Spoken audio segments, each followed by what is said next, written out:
Council will come to order. It is 6 p.m. and we are in regular session. We're going to immediately go into executive session and postpone our invocation and pledges till we come back from executive session. So let me read item number 1 in executive session. It is 6:01. Pursuant to the following designated sections of the Texas Government Code, annotated Chapter 551, the Texas Open Meeting Act, the council will convene into closed executive session to discuss the following. A, Texas Government Code, Section 551.0712, consultation with attorney, and Texas Government Code, Section 551.072, deliberations about real property, to consult with its attorney on a matter in which the duty of the attorney to the governmental body under the disciplinary rules of professional conduct for the State Bar of Texas clearly conflict with the Open Meetings Act, and to discuss or deliberate the purchase, exchange, lease, or value of real property where deliberation in the open meeting would have a detrimental effect on the position of the governmental body in negotiations with a third person. Number 1, potential sites for the location of the new police and town hall facility and related negotiations. We are in executive session. 7, citizens, we have been in an executive session since 6 o'clock, and we will begin our regular session at this point. We're going to begin in just a minute, and I'm going to ask you to stand. We're going to be led in an invocation by Councilmember Perro, and then be led in pledge to the United States flag, and then the Texas flag by Town Manager Sly. Would you please stand? Shall we pray? Our most wonderful, righteous, and glorious Father in heaven, as we come together here in Trophy Club to meet and discuss the business of this town, we pray that your wisdom and guidance will fill our hearts and our minds, that everything we do and everything we say will be done in a manner that's respectful and considerate of each other for the benefit of each and every citizen in our town. Help us to do the right things for the right reasons. In Jesus' name we pray, amen. I pledge allegiance To the flag of the United States of America, and to the republic for which it stands, one nation, under God, indivisible, with liberty and justice for all. Honor the Texas flag. I pledge allegiance to thee, Texas, one state, under God, one and indivisible. You may be seated. Thank you.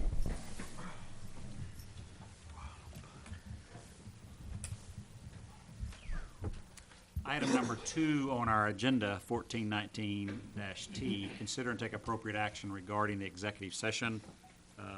Council, I don't believe we have any action at this time. Did anybody want to make a motion in reference to our executive session? Hearing none, we will then move on.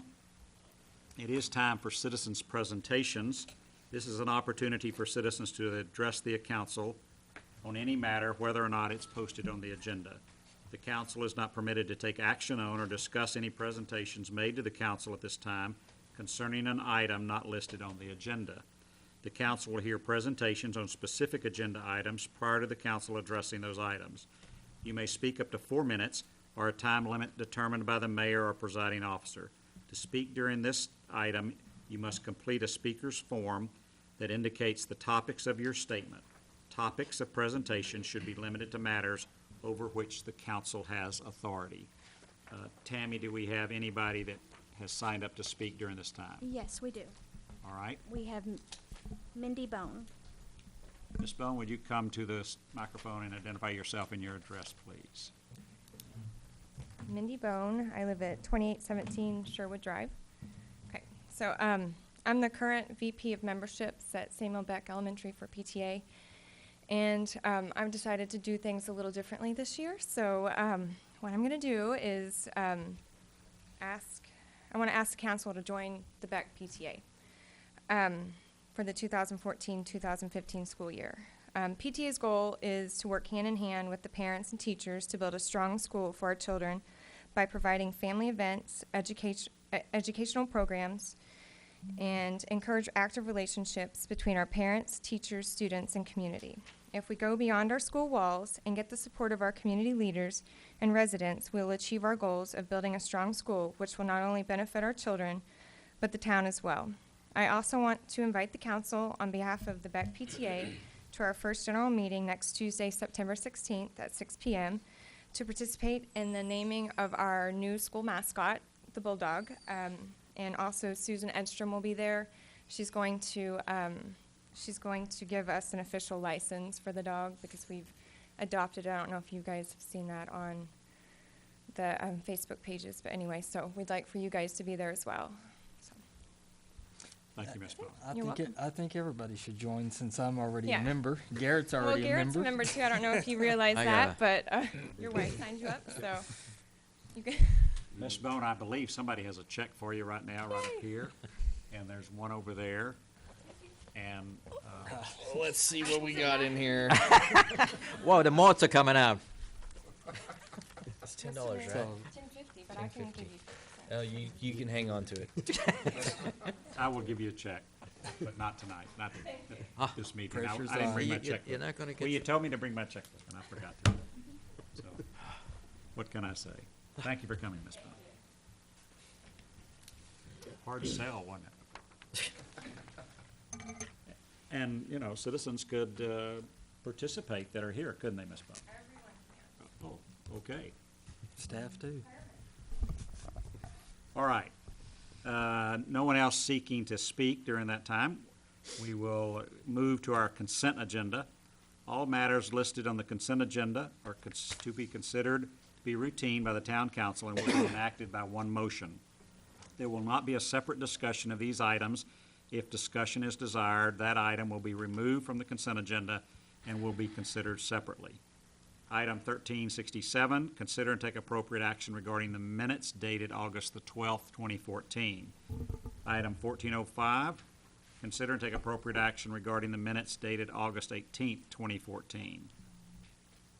Item 1427, consider and take appropriate action regarding an interlocal agreement between the town and Northwest Independent School District for school resource officer / absent student assistance program services for fiscal year 2014-2015 and authorizing the mayor or his designee to execute all necessary documents. Item 1412, consider and take appropriate action regarding an agreement between the town and Brian Hall doing business as Brian the Animal Guy for animal control services and authorizing the mayor or his designee to execute all necessary documents. Item 1413, consider and take appropriate action regarding an interlocal agreement between the town and Denton County for shared governance, communications, and dispatch service system and authorizing the mayor or his designee to execute all necessary documents. Do I have some wishing to move the consent agenda? Mr. Mayor, I'd like to pull number 5, the SRO, from the All right, consent we've had agenda. a request to pull number 5. Anyone wishing to pull any other items? If not, I would entertain a motion to approve item 3, 4, 6, and 7. I make a motion to approve item 3, 4, 6, and 7. I'll second it. Councilmember Perro has moved, and we do have a second by Councilmember Lamont. All in favor of approving items 3, 4, 6, and 7, please show your hands. It is unanimous.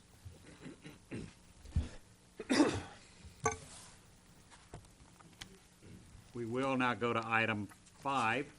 Mr. Lamont, do you have something you wanted to? Yes, on in number 6, SRO/ASP vehicle, you have in here that the limited to $2,000 per fiscal year. I thought that was defeated. It was. That was my mistake. I mean, you're welcome to take it out. It offers more protection for the town, but if you want to recant that piece of that discussion, NISD will have no problem with that. So that was originally at our last meeting moved by Philip and did not receive a second. I think there was some discussion about there was probably some value in having it, but it didn't get voted upon. So at this point, I would entertain a motion to approve the item as written or a motion to approve it eliminating the parts you want to eliminate. If you move to approve it as written, it could still be amended if you choose to do it that fashion. So someone wishing to make a motion? I'll make a motion that we approve the document as written. I'll second. All right, we have a motion by Philip Schaffner and a second by Rylan Rowe. Any discussion? I'd like to make an amendment to remove the red line of town expense for regular maintenance, i.e. tires, fuel, filters, AC units, transmission defects, etc., shall not exceed $2,000 per fiscal year. All right, I have a motion to amend the main motion. Do I have a second?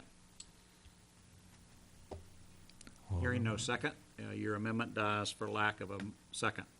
We will then vote on the main motion. All those in favor of the main motion, please show your hands. It is unanimous. It is approved. All right. It is 7:16, and we will conduct a public hearing. Item 1428, Town Council to conduct first public hearing regarding proposed fiscal year October 1, 2014 to September 30, 2015 budget pursuant to Section 9.05 of the Town Charter, making appropriations and providing for expenditures. Anyone wishing to speak in the public hearing for item 1428, as I just read?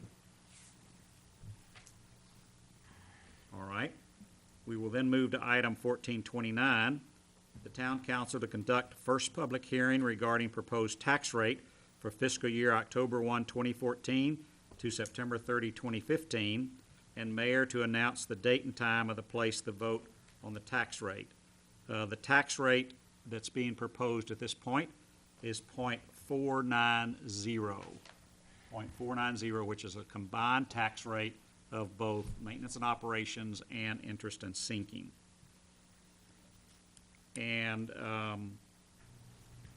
the date and time of the vote is when? I'm sorry, I don't have it. September 23rd, 7 p.m. September 23rd at 7 p.m. So that will be our next council meeting. Anyone wishing to speak about this item and the tax rate? All right. Seeing no one seeking to speak, we will close the public hearing at 7:18 and reconvene into regular session. Item 1433, consider and take appropriate action authorizing a special event permit for the Byron Nelson High School Homecoming Parade scheduled for September 24th, 2014. Do I have someone wishing to move this?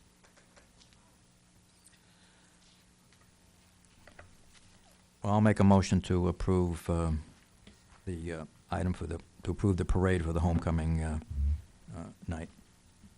All right, do I have a second? Second. All right.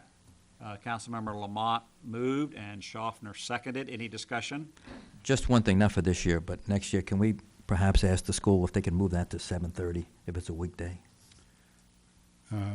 What we've asked the school district to do is come prepared to present their application at the end of this new school year in May. That would provide more than adequate time to comprehensively vet their request.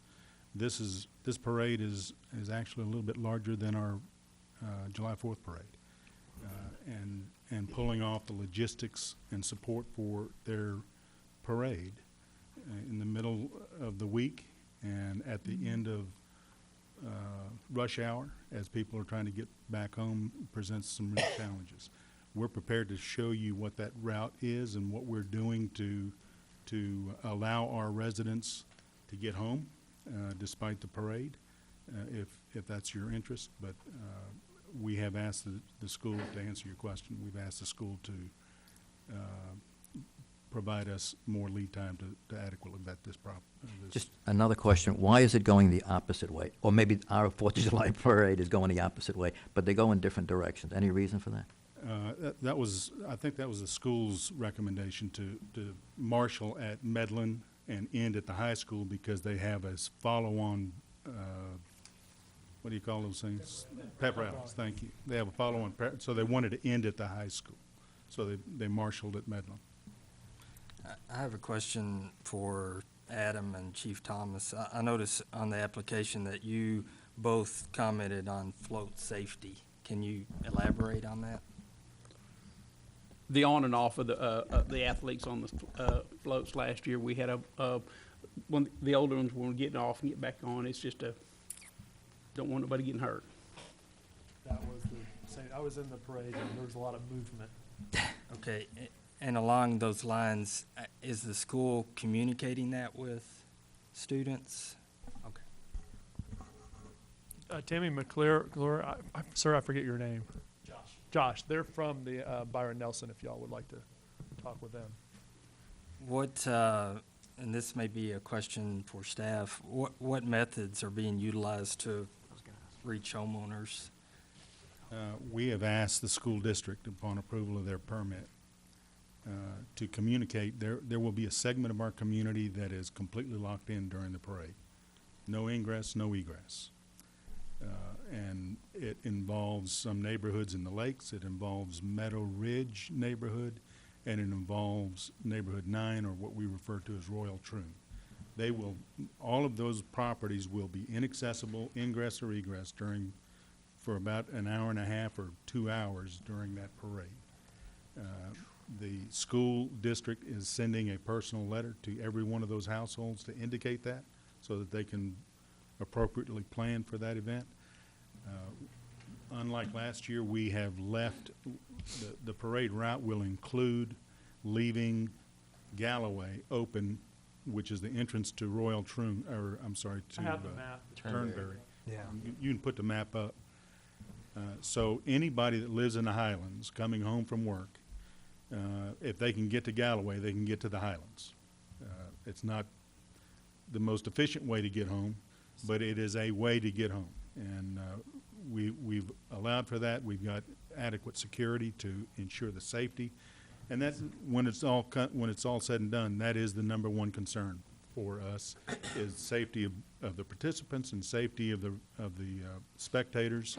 And when you consider the fact that they've got floats from every single school in Trophy Club, and just about every kid enrolled in those schools associated with it, and grandmas and grandpas and aunts and uncles and moms and dads, this is going to present a significant challenge for us, and what we're most concerned about is safety of both the participants of the parade and the spectators, and still allowing our residents and some way to get home that live up in the Highlands area. So, can this also be distributed to the HOAs? I know Greg's here and he has the lakes, but Yes. perhaps they can distribute it to their list as well. And my other concern with this is I spoke with April, I think last night. We're not going to allow any spectators along Trophy Club Drive. Is that what I'm understanding? No. No, from Durango to Galloway. This is Durango right here. Right. This is Trophy Club Drive. There will be no spectators on this median That's what in this median. They could still be on the lake side of the wall, but these two medians, you'll basically have traffic, the parade on one side and traffic going into Galloway on the other. So those two medians are non-pedestrian observable. We're gonna basically, So We're gonna fence that off. further up, you will, That's correct. past Galloway, you're fine. As soon as you get past Galloway, you're fine. oh, so they're going to have to turn into Galloway to get to, okay, I see what you're saying. So then it's blocked off from Galloway to Bobcat. Okay, Correct. okay. So initially, it was said that Turnberry would be notified, and then you said the area in the red. Turnberry's not in the red. No, all the HOAs, we're gonna notify them all. Turnberry is, because this is anything inside the red, so your front homes in Turnberry, right here all the way down, they're blocked off. The slip roads are all blocked. Yeah, there's no access inside of the red zone. Those are basically the homes that will not have access. So you're expecting that you're gonna block off at 5:30, 5:45, something for it to start at 6? No. No. Block off at Parade's 6 to start at 6:30. Oh, I thought I Probably read close here, it off. says 6. Well, what's going to happen is as an example, if you live in the Highlands and need to get out of town, and it's 6:30, and they've started the parade at 6:30 at Medlin, you're still going to be able to get out.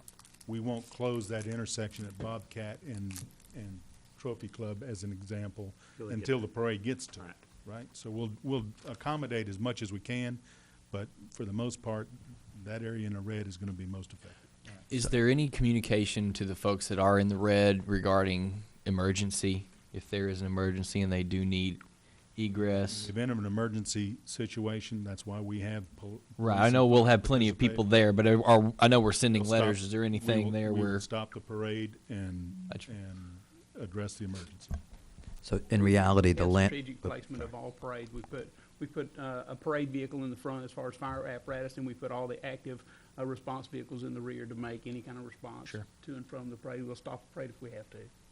So in reality, it's a 2-hour parade, but somebody being landlocked, how long do you think that would take? Like half hour of the 2 hours? We think the parade is probably more about an hour to an hour and 15. Tops an hour 15. And the police have trigger points where when the parade hits this, it's shutting down across. So I'm just speaking from what I see. I don't see anybody losing access for probably more than 35, 40-minute stops. Would you say that's about right? I really couldn't say that, no. Okay. It may be an hour before we have access. We'll close off Trophy Club Drive when the parade gets to Meadowview, just before it gets to Durango. Once it turns north on the southbound lanes of of Trophy Club Drive, all of Trophy Club Drive has to be closed. So we'll close it there at Bobcat. However, people will still be able to turn right on Bobcat off Trophy Club Drive coming out of the Highlands. So that will not be completely eliminating their exit from town. All right, any other questions? All right, we have a motion to approve with a second. All those in favor, show your hands. It is approved. Thank you. Thanks for coming tonight. Sure, absolutely.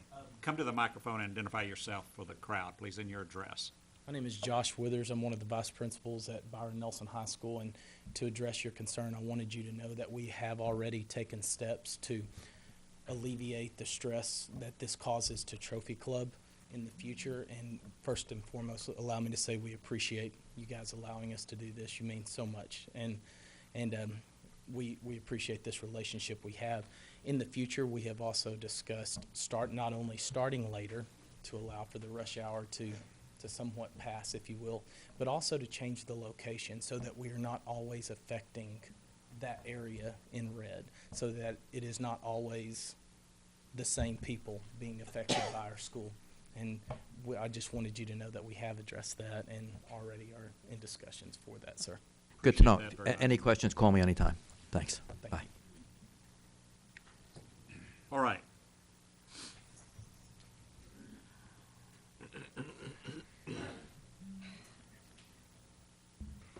Mike, did you want to move this other item up now, or do you want to go ahead and do these proclamations? Either or, the proclamations won't take long. All right. We are now on item 11-1407. Consider take appropriate action regarding a proclamation of the town council for the town of Trophy Club declaring September 17th through 23rd, 2014 as Constitution Week 2014 in Trophy Club. Councilmember Perro, would you read the proclamation, please? Town of Trophy Club, Texas, proclamation number 2014-09. A proclamation of the Town Council of the Town of Trophy Club, Texas, establishing the week of September 17th through 23rd, 2014 as Constitution Week 2014 in Trophy Club.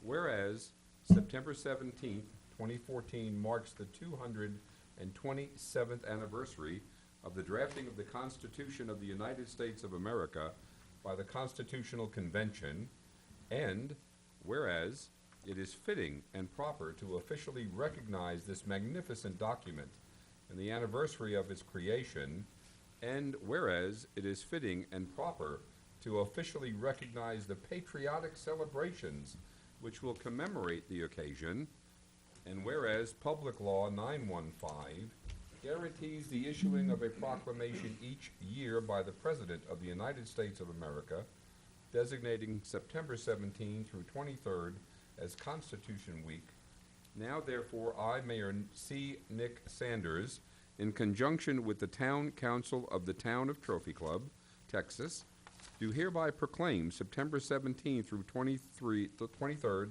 2014 to be Constitution Week in the Town of Trophy Club, Texas, and urge all citizens to study the Constitution and reflect on the privilege of being an American with all the rights and responsibilities which that privilege involves. Passed and approved by the Town Council of the Town of Trophy Club this 9th day of September 2014. I'd entertain a motion to approve the proclamation. Make a motion to approve proclamation 2014-10, declaring September 2014 as, September 17th through the 23rd, 2014 as Constitution Week in the Town of Trophy Club, Texas, and it's proclamation 2014-09. I'll second that. All right, Councilmember Schaffner has moved, and we do have a second from Lamont. Any discussion? Hearing none, we'll call for the vote. All those approving, show your hands.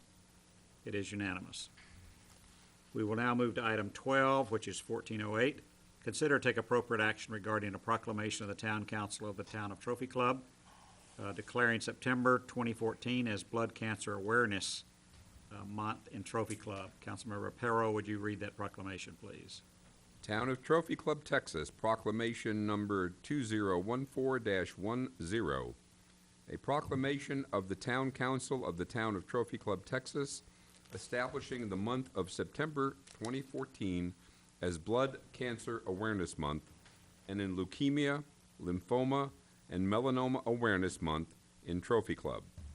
Whereas blood cancers currently afflict more than 1 million people in the United States, with an estimated 149,990 new cases diagnosed each year, and whereas leukemia, lymphoma, and myeloma will kill an estimated 54,630 people in the United States this year, and whereas the Leukemia and Lymphoma Society, LLS, through voluntary contributions, is dedicated to finding cures for these diseases through research efforts and the support of those that suffer from them, and whereas LLS maintains offices in Dallas and Fort Worth to support patients with these diseases and their family members in the state of Texas, and now, therefore, I, Mayor C. Nick Sanders, in conjunction with the Town Council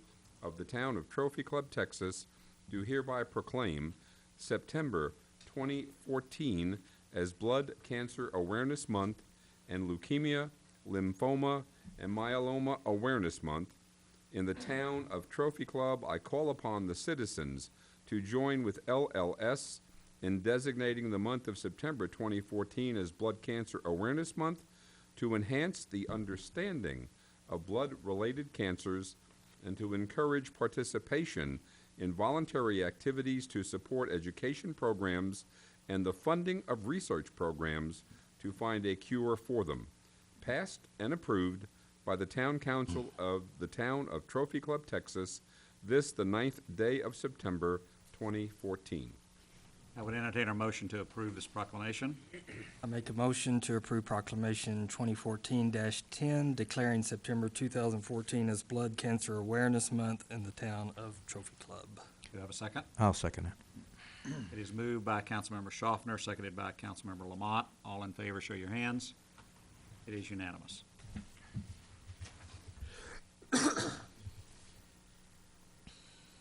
Item 13, consider and take appropriate action regarding proclamation of the Town Council of the Town of Trophy Club declaring September as Preparedness Month in Texas to coincide with the National Preparedness Month across the United States. I'd recognize Councilmember Schaffner for a motion or proclamation. I make a motion to recognize the recognition given by the Governor of Texas, the Honorable Rick Perry, designating September 2014 as Preparedness Month in Texas, which coincides with National Preparedness Month across the United States. You have a second? Second. It is seconded by Councilmember Perro. Any discussion? Hearing none, we'll ask for the vote. All those in favor, please show your hands. It is unanimous. Council, without objection, I'm going to move item 18 up, which is our budget discussion, so that when we finish, the staff that's here to deal with budget would be able to go home and not sit through the rest of the meeting if at all possible. So I believe our town manager, Mike Sly, has a presentation to start with. So let me read item 18. Consider and take appropriate action regarding the fiscal year 2015 proposed budget. Discussion in the council workshop, including the following: A, manager's report; B, park and rec's budgets; C, streets; D, medians; E, community development; F, human resources; G, cell phone plan alternatives; and H, hazardous mitigation action plan. Mr. Sly. Thank you, Mr. Mayor. Bear with me just one second. I'm trying to find this. Am I at podium? I guess this is what everybody came to hear. Is the budget. 5:15.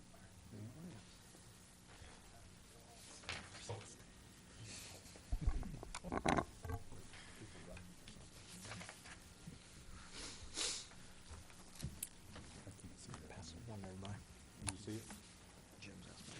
Can I ask a question? See it, while- I got glasses on. Who you asking the question to? Well, probably Stephen, I guess. We'll let him finish then. I said, can I ask a question while you are doing that? It's very intense. No, we got, Do we need to take any action on the fire stipend, or is it already, it's already built in, so we don't have to take any They action? can tell you that, yep. Okay, thank you, council. We've done this every time since we started this budget cycle, and today is no different, except for the fact that I'm going to elevate the discussion for the purpose of the visitors in the community and at this meeting up to a much higher level in summary, and give you the highlights and lowlights of this particular budget. And I know that there's still some issues related to the intricacies of our budget that we'll address throughout this process, but I wanted to give you a very broad overview. So I always start with the budget calendar. You can see where we're at. We've got a couple more meetings. Mayor, you had mentioned that our next meeting, we would be talking about the public hearing again, but it's actually our next regular meeting. We've got one meeting next Monday night that is identified on the budget calendar to hear a second public hearing on the tax rate, next Monday night, the 15th.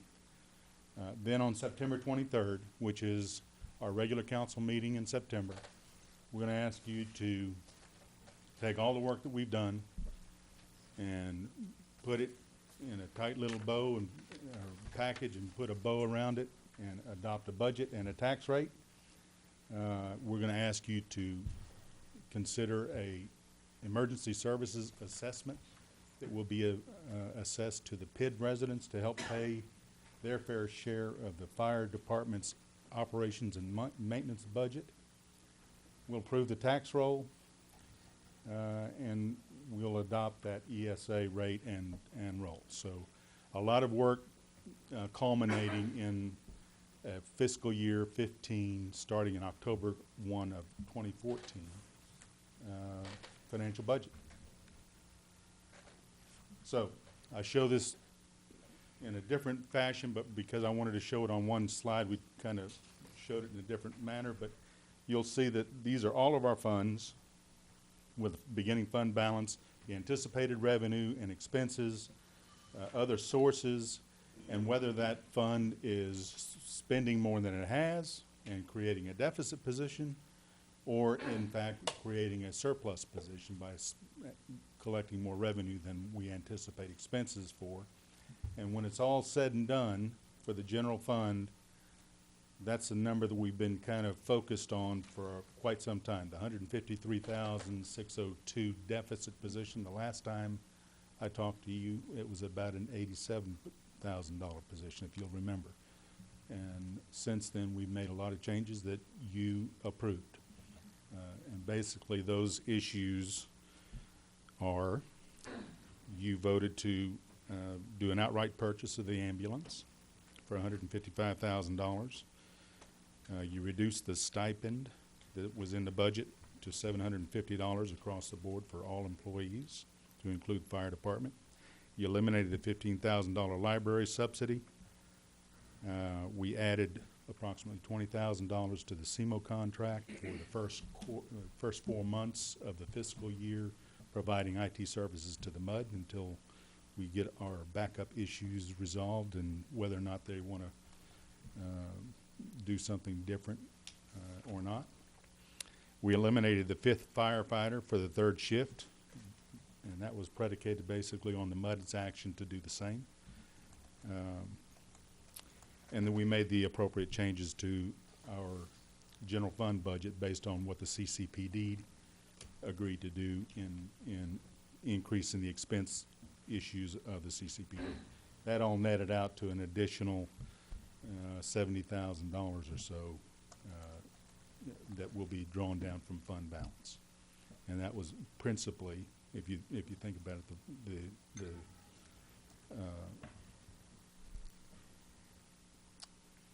I just went blank. The ambulance was a $155,000 purchase. So the other savings offset that purchase by almost half. Okay? So, revenue highlights. We're very pleased with the fact that we have busted the $1 billion property tax value ceiling. We did that last year. We continue to grow.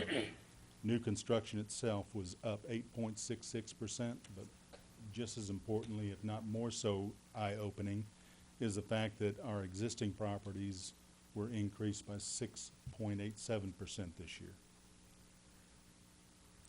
That allowed us to reduce the tax rate from 4.993 to 4.9, which is almost a 2% decrease in the tax rate. Sales tax is up 2.5% over what we anticipated collecting this particular fiscal year. The developer fees are going to be significantly less. As you know, we are pretty much developed out. There are no more subdivisions that you're going to see in terms of platting. All that's left is those properties that have been platted, and we're That's right not around. Necessarily true. Where is that? I know that one property Oh, yeah, we got one over there. did sell off of Trophy Park Drive, and Okay. it's currently zoned for Behind the, next door to Holiday Inn. Churchill. No, next door to Churchill Downs. Oh, you mean just to the Oh, just to the west of it Yeah. immediately? That Okay. property That's news apparently to me. has sold. I was wondering when found they out. were gonna. So franchise fees are all up, and it makes sense that they're up because they're based on gross revenues, basically, or number of telephone lines. And as our population continues to grow, so will those franchise fees. I mentioned CMO already, the shared employee agreement that we have with the MUD. That's down considerably and only represents the first 4 months of the fiscal year. Pool entry fees are about the same. And as we already talked about, the estimated deficit in the general fund for FY15 is $153,000. And basically, that is all tied to capital improvements that we'll be making over the course of the year. You agreed to use some of our reserves, some of our fund balance to pay for some of those capital improvements. So it's a known expenditure. Just one second, Mike.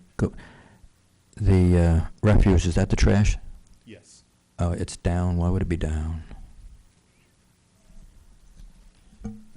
The reason that would be down is because developers rent large. Oh, the Large. 40-yard roll-off containers that Right. all the Ah. contractors are using. There Those you are gonna go. go away, Go so away. Start tapering back.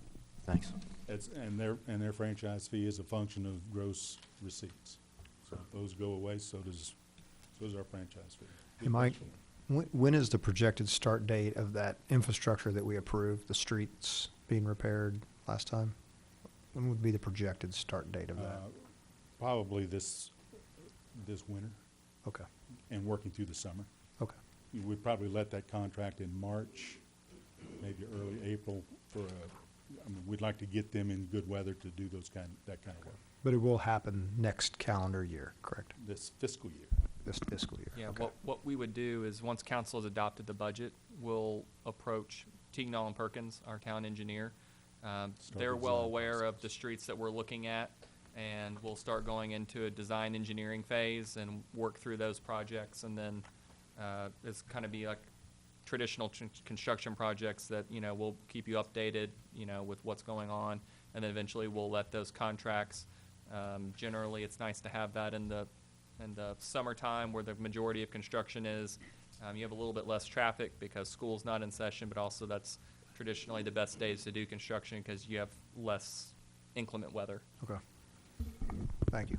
Okay. It may carry on into the following fiscal year, but just, but the contracts would, and we would be in design and under construction. My concern was that it didn't push. Sure. I just want to make sure it started. Thank you. All right, so expense highlights continued. From a personnel standpoint, you've agreed to provide for a 3% merit pool of cash for appropriate merit increases effective April 1st, which is half of the fiscal year, and provide, as we've already talked about, the $750 one-time, stipend for employees to include the fire department. The only other change in our personnel would be the addition of the new SRO that you've approved earlier tonight, with NISD funding 2/3 of that position. Health insurance, we were very fortunate to have moderate increases to our health insurance, a 5% increase. Supplies and services across the board are down 1% from what we anticipate spending this fiscal year. Says plus 1%. No, that I think it plus means is, it's a, plus is like a bullet Gotcha. point. It's a 1% decrease. Probably not a good thing to do in numbers. Make a note. I'm graphical when I look at things. Got it. All right. Equipment that will be replaced with the approval of this proposed budget is the ambulance, as we talked about, an irrigation truck, and a zero-turn mower in the Parks Department. We're going to split the cost with TCP, the Trophy Club Park Fund, to purchase a Bobcat. We are upgrading EMS mobile radios to digital. We've got various IT things that have always been planned for as we move through the life cycle of our computers. CCPD has agreed to fund the replacement unit for the PD's patrol unit, and all of the new SRO equipment as well. So that's the capital equipment that's included in this particular budget. I mentioned capital improvements. Here they are. We're going to finish Indian Creek. We're going to rip up Pin Oak and redo Pin Oak and Timberline Court and Pebble Beach Drive to the north of Indian Creek Drive, not the entire Pebble Beach. And you can see how that's being funded. On the drainage side, we're going to do some drainage improvements along the what they call the green belt, what the residents call the green belt between Highland and Broadway in the Highlands, and do some much-needed repair work on the slopes of both the amenity lakes on that linear trail park north of the Highlands to eliminate the erosion effect that we are experiencing. The bleachers are in there, the security cameras are still there, but with the understanding that that's more of just a placeholder moving forward. The council never took formal action to remove that. We just recognize that there's probably higher needs for that park bond money than the security cameras, and I think we've all collectively agreed that That's just a placeholder for that, and we'll address it as the time, when the time is right. We're gonna try to improve the drainage on Cypress Court by installing additional inlets there. We hope to purchase some property for municipal services in this fiscal year, and do some much-needed improvements to the Lakeview Elementary Soccer Complex so that we can actually start using that facility again.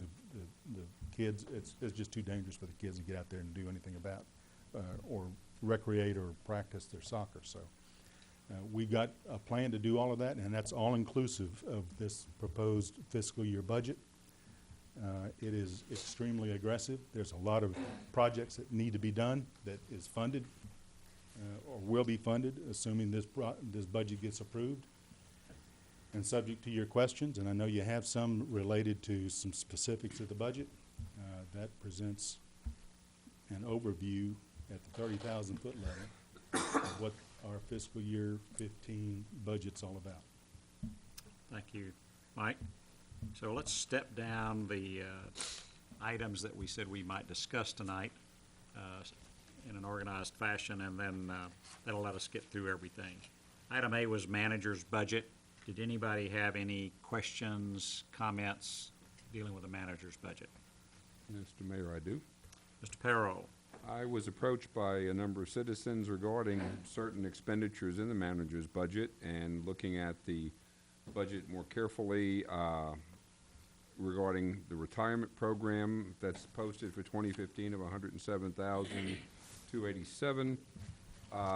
It appears there may be individuals who are not under contract that are in fact having their portion of the Texas Municipal Retirement Fund paid for by the taxpayers. And therefore, I would like to bring forth a motion that the budget provide that the employee required contribution to the Texas Municipal Retirement Fund be paid by the town only if such a provision is included in the employee's contract. Would you restate your motion again? Move that. That the budget provide that the employee required contribution to the Texas Municipal Retirement Fund be paid by the town only if such a provision is included in the employee's contract. Do I have a second? I'll second it.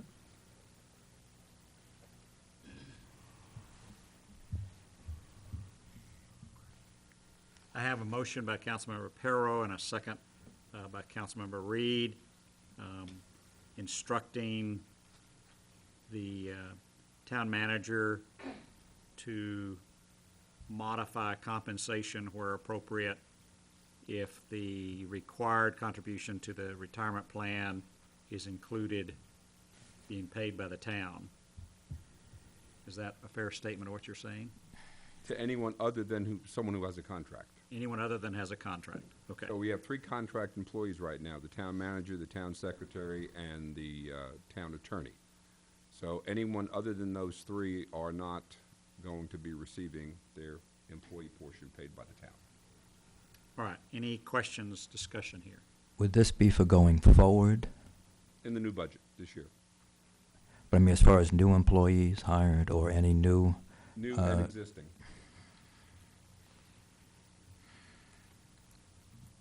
Currently, the vast majority of employees pay that right now, correct? Everybody but the town manager, town secretary, and town attorney pay their own Pay their contribution right now. contribution. Wait a minute, that's not right. accurate. But there may be others who are getting their contribution paid by the town. That's the, I thought, what was your question? That was my question. Who else? Everybody else, except, from what I understand, the assistant town manager is having his portion paid by the town, That's correct. All right, so is that the only person that this is as affected? far as I'm aware of. All right. So currently, the compensation package with the assistant town manager is, he's not under contract, but in your discussions and negotiations with him, his compensation includes that the town pay that 7% that normally is paid through payroll deduction. We negotiated that agreement in lieu of a increase to his salary. I would take the floor first and speak against the motion. I feel like that it is not the best thing for council to go back on an agreement that the town manager made with an employee, that I would support something that says no future arrangements be made, but I'm not in favor of this because it affects someone's specific payroll and compensation package that was agreed upon previously. Anybody else? I'd like to make an amendment that this motion, that benefit be provided going forward to any, that it not be provided to any, going forward to any employee, and at the current stay. I'll second. All right, Councilmember Lamont moved, and I have a second from Schaffner, modifying it to only affect future hired employees. Would that be a fair statement, Councilmember Lamont? Well, current or future. In other words, we keep what we have, and any, that we do not pay any portion of the retirement plan to any current or future employees that do not have it at the current time. Okay, so you're leaving exactly what was moved and merely adding future employees. Well, future employees plus giving the benefit to a current employee that doesn't already have it. Am I making sense? So, but you're leaving the main motion, which is to remove it from the assistant town manager. No. That's what I'm trying to clarify. No, that stays. In other words, going forward, no new employee or current employee that does not have the benefit be provided the benefit. All right. So,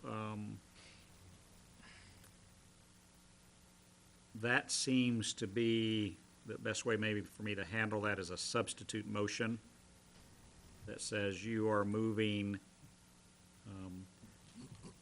that any future compensations, whether for current employed or new hires, not be provided the 7% mandatory participation in TRMS by the town's salary. So you're suggesting we vote on this motion Well- and then have a substitute motion? Well, no. A substitute motion would replace this one if you approve it. Okay. But his motion was real specific about eliminating what was currently in a compensation package for an employee.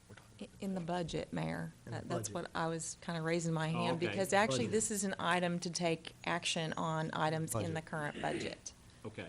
So, So, but This I budget. guess the issue that I have is if you change the budget, that doesn't change the salary. Are you gonna, It's a are you trying to change recommendation, a right? person's compensation? No, I think you made a recommendation. How did you say it? That the budget provide that unless you have a contract to receive that mandatory contribution, you don't receive it. Simple as So by terms. amending the budget, I'm interpreting that as eliminate it from that compensation. Is that your desire to eliminate it from the current compensation of the person who's getting it? Yes. All right. So, is that understandable? Yes. So if you're trying to amend the motion, how are you dealing with his motion that is saying remove it from the budget which affects the current employee? Well, then that's not going to work, is it? That's the reason I was saying a substitute motion. In other words, a substitute motion would replace what he's saying with saying that no new employees or employees that are currently employed be offered this type of compensation package where the town is paying for your mandatory participation, in the 14-15 budget. the 14-15 budget. Yeah, I would make that substitute motion. Does that make clear or not? Or are we, I'm gonna state that one more time just to make sure. It's a substitute motion replacing everything that Mr. Perro moved. So if it's approved, we don't vote on Mr. Perro's motion. If it fails, we go back to Mr. Perro's motion.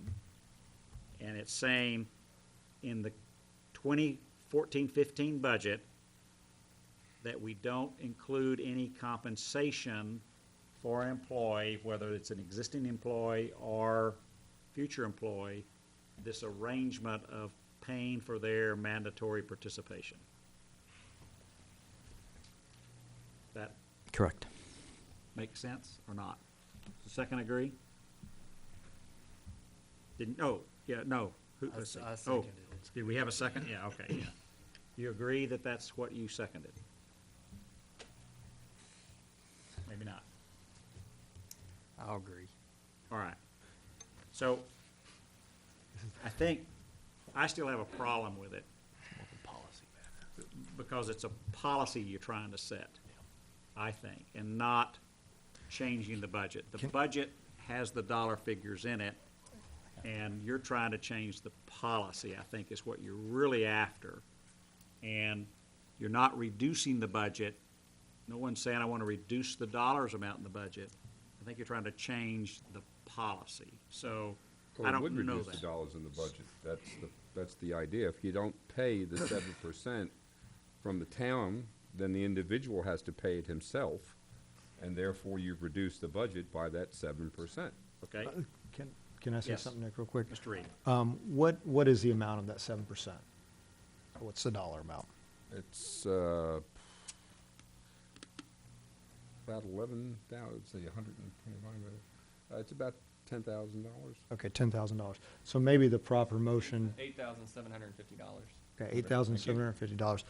And maybe the right thing to do is to say that we make a motion to reduce the manager's budget by $8,750. We make a recommendation to Mike that he takes it out of that, but we're reducing that budget, and where he takes it out, he takes it out. I think that's what we have the ability to do, is reduce the budget by a certain amount, and then he has the ability to do with the money what he, is that not the appropriate way to make that motion, Patricia? That is a way to deal Just with say it. to If- reduce it by, if Jim's idea is to reduce it by a certain dollar amount, we say we're gonna reduce that budget by X dollar amount, and then Mike has the ability to take those monies where he, we can make the recommendation where he should take the money from, but I don't know, I'm just, We are, Thinking out we loud. are agended for action on the budget, so. right. As so I that's what I'm understood the initial motion, it was to remove that amount of money from the budget. And as I thought I understood the substituted motion, it was to have that as a policy moving forward, which is not really action on the budget, which is all that we're agended for. remove that from the All right, budget. so I'll withdraw my substitute motion. Yeah, we're just, All right, we're so taking does that the money. out of second the budget. agree that Lamont's removing his motion? I agree again. All right. Gosh, I wanted to rule him out of order, but, okay. Not yet. Yeah. All right, so. The night is young. We are back to the main motion. And, you want to restate your motion, Mr. Perro, just so we got it in front of us?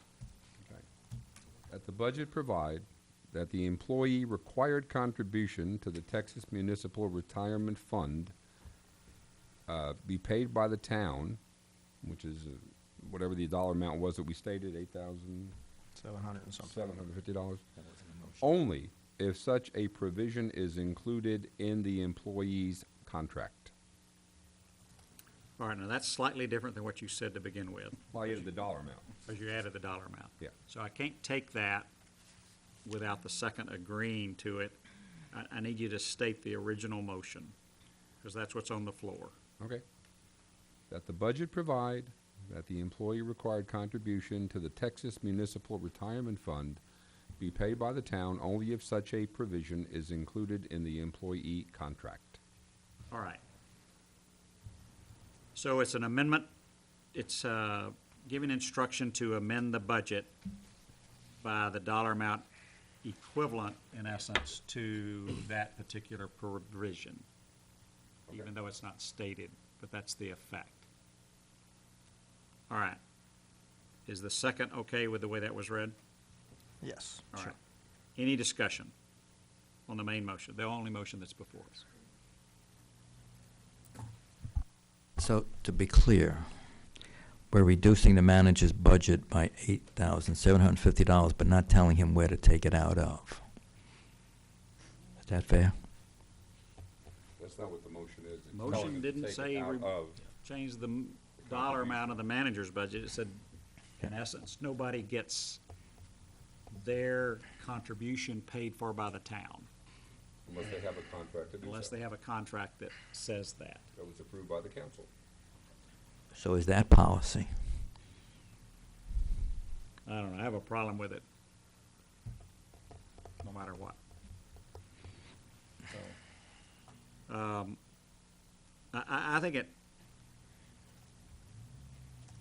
it crosses the line of what we can do in the budget. I think it would be better, although you don't have to change your motion, to merely come up with a dollar amount and move to reduce the manager's budget by that dollar amount. I think it is clear what you're trying to accomplish, and if that passes, then the town manager will have to deal with that appropriately, however he deals with it.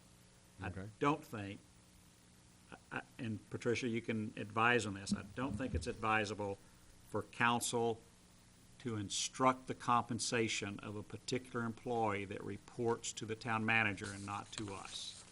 I agree. So, I think, I'll withdraw my motion and revise it. okay, so does the second agree that it gets withdrawn? Sure. All right, so Councilmember Perro has withdrawn his original motion, and the second has agreed to withdraw it. All right, so Mr. Perro, you have the floor if you want to make a motion. I will now motion that the manager's budget be reduced by $8,750, I believe is the number.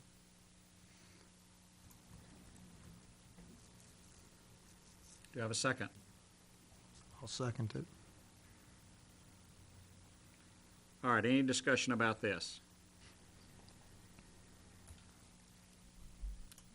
All right, I have a comment, Mr. Mayor, Yes, when it's appropriate. Mr. Sly. We're talking about, and that's fine, I'll find $8,750 in the budget and reduce it somewhere.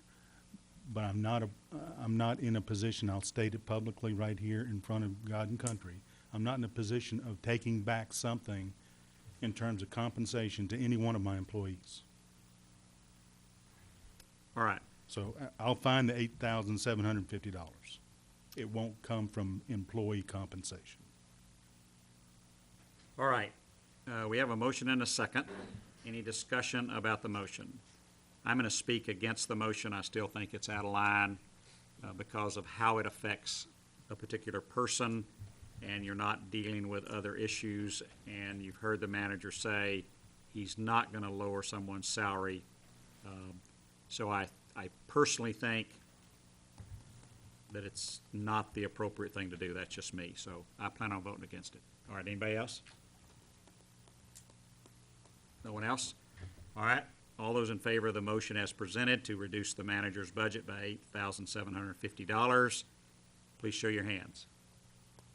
I have Perro and Reed for. All opposed, same sign. I have Rowe, Sanders, Lamont, and Schaffner voting against. The motion fails. Anybody else have anything in the manager's budget? I have another item, and I don't know if this should go separate. I guess it could have been included, but also there are auto allowances in the manager's budget for $12,000. And again, I'm making these motions because I have spoken with the people that I represent. You need to make the motion and not debate the motion. I'll make the motion that the manager's budget be reduced by $6,000 additional.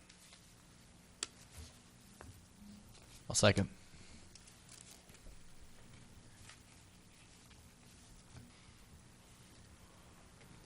All right, so we have a motion and a second moved by Councilmember Perro, seconded by Councilmember Rowe to reduce the manager's budget by $6,000. Mr. Perro, you have the floor to speak about your motion. Okay. Again, I was approached by a number of residents who were wondering why we're paying auto allowances in the amount of $12,000 a year. The only individual who is under contract right now to receive a $500 a month auto allowance is the town manager, and that was approved by the council as part of his contract. And the residents feel that that is the only individual who should be receiving an auto allowance. And so from the manager's portion, they asked me to bring this forward to have it reduced by $6,000, and so I have done so. All right, we have a motion and a second. Anyone wishing to speak for the motion? I have a comment. Yes, Manager Sly. There are 3 employees in town that have a car allowance, to include myself. The other 2 represent this community in meetings all over the Metroplex, and they use their privately owned vehicle to get to and from. We do not compensate them for using their privately owned vehicle, wear and tear, gas, and mileage, anything inside a 50-mile radius. And for that, we pay them a car allowance. They are often in these meetings in other communities, and I've never done the math, but I suspect that if I did the math and paid them the IRS mileage rate for every meeting that they attended,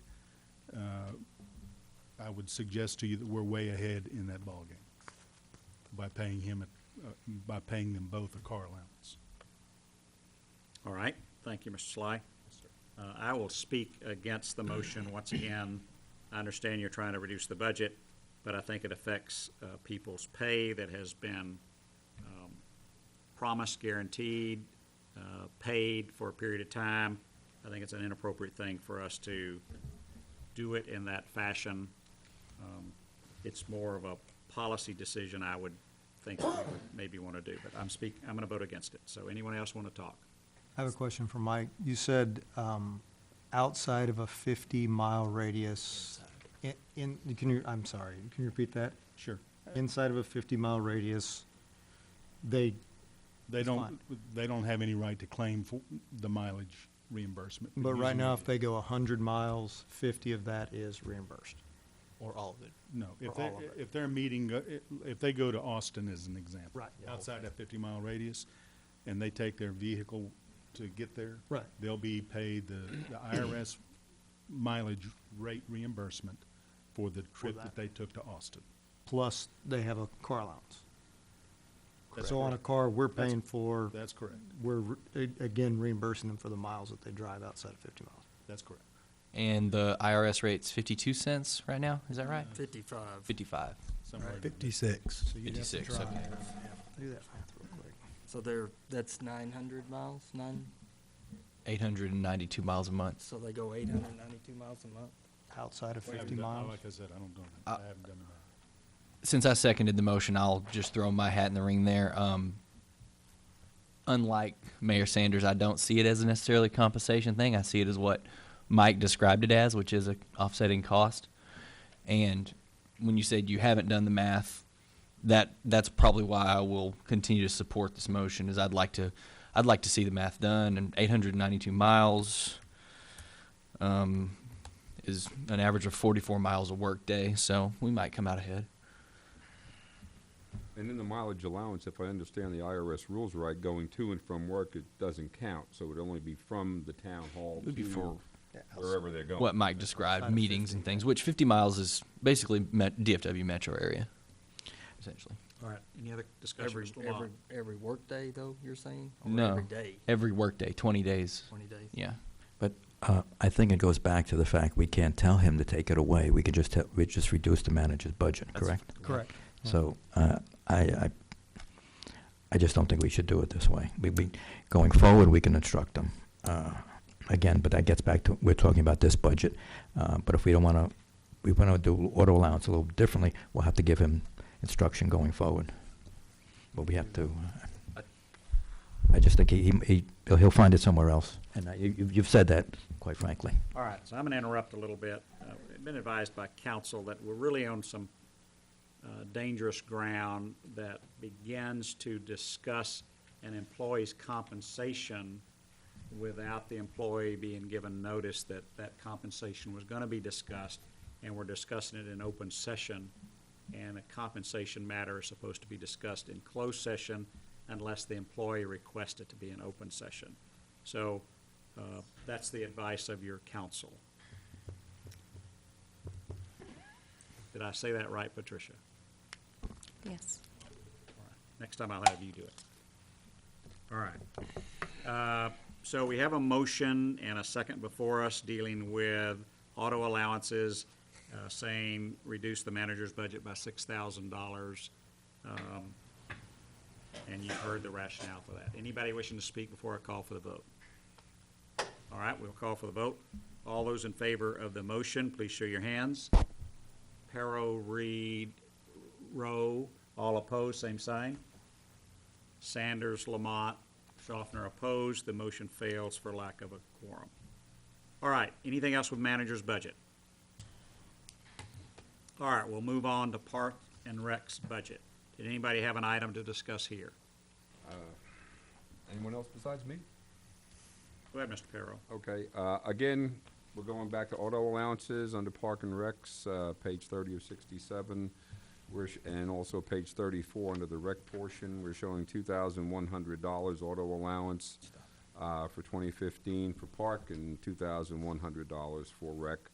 And the feeling is of the people who spoke with me that we have appropriate vehicles to go around town and take care of our park and rec areas, and that those vehicles should be used in lieu of paying $2,200,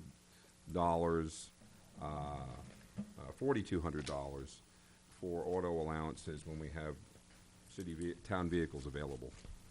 So All I right, make a so would- motion. Yeah, please try to give me your motion. I make a motion that we reduce the park budget auto allowance by $2,100 and the rec auto allowance by $2,100.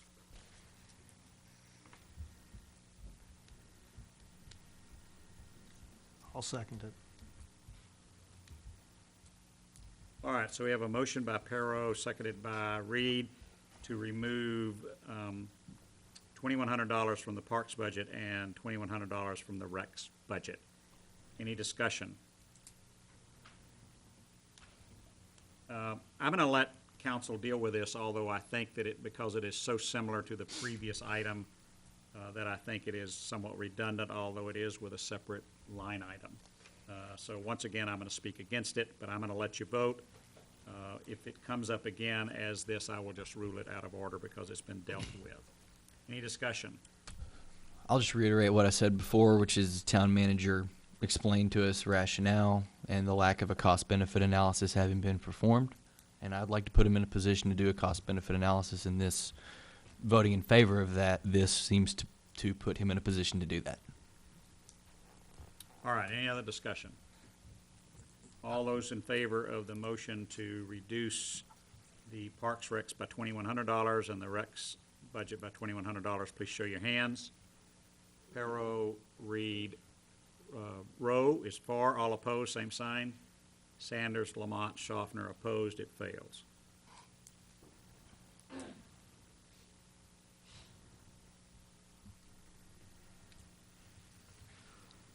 Councilmember Reed, did you second that one? Yes, sir. Okay, that's what I did. All right. Anybody else have anything in Park and Rec's budget? All right, here now we'll move on to streets. Anybody have anything in streets?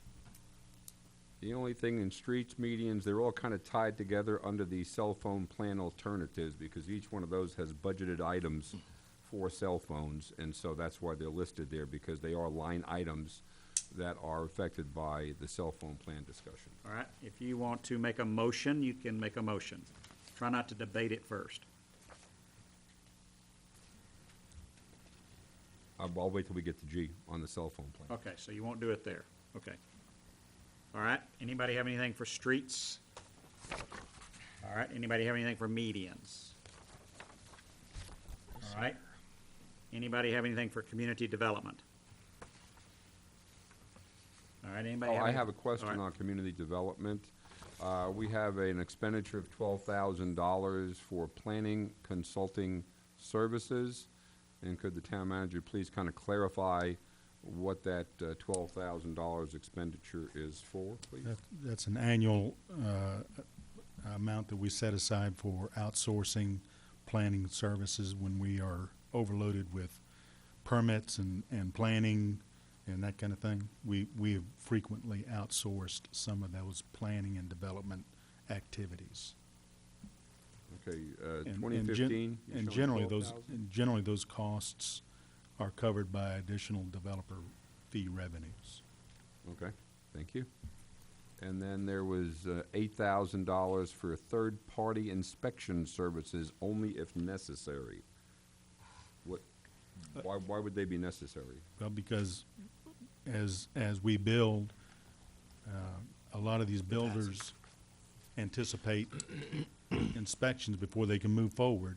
And we've got one inspector and one building official, and if they're overloaded and they're doing 20 and 25 inspections a day, we may have to call out and outsource that event periodically as well. Okay. Just to keep up with. Additionally, we know that we have one hotel that's under construction. Hotels are very intense type of inspection processes. You know that one may break ground at the end of this year. Those plans are being reviewed currently. So you know that we're going to have, Pat or Tommy on that site quite a bit. That's what we try to do is we do a pretty good job of keeping all those internal. Additionally, there's things like BPI, where both of those guys have to get their continuing education credits and keep their licenses, where we try to plan it where one goes for the first couple of days and the second person goes the next couple of days. But if we've got inspections happening, we got to keep it. It's really there as a fail-safe. It also helps us cover vacation, any time of extended leave. We can keep those inspections coming, keep the builders happy. All right, thank you.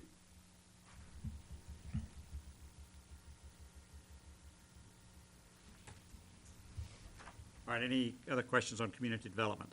All right, hearing none. Questions related to human resources budget?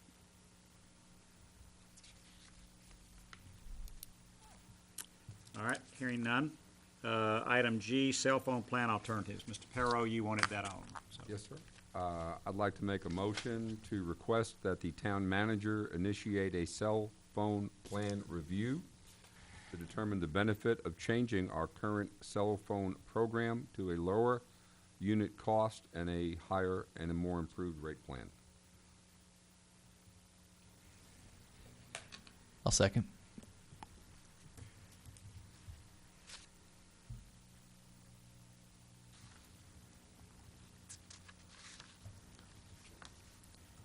For discussion purposes, I'm all about cheaper cost and better service.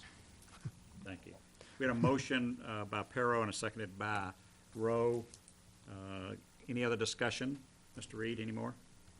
I mean, if we can get more value with the same, I know Jim's done some work here, I was looking at this, but we can get Just to be clear. more value with additional services. I think your motion was to Have the town manager do a Manager. in-depth review to find a better plan. Makes sense to me. Basically. Can I ask a question?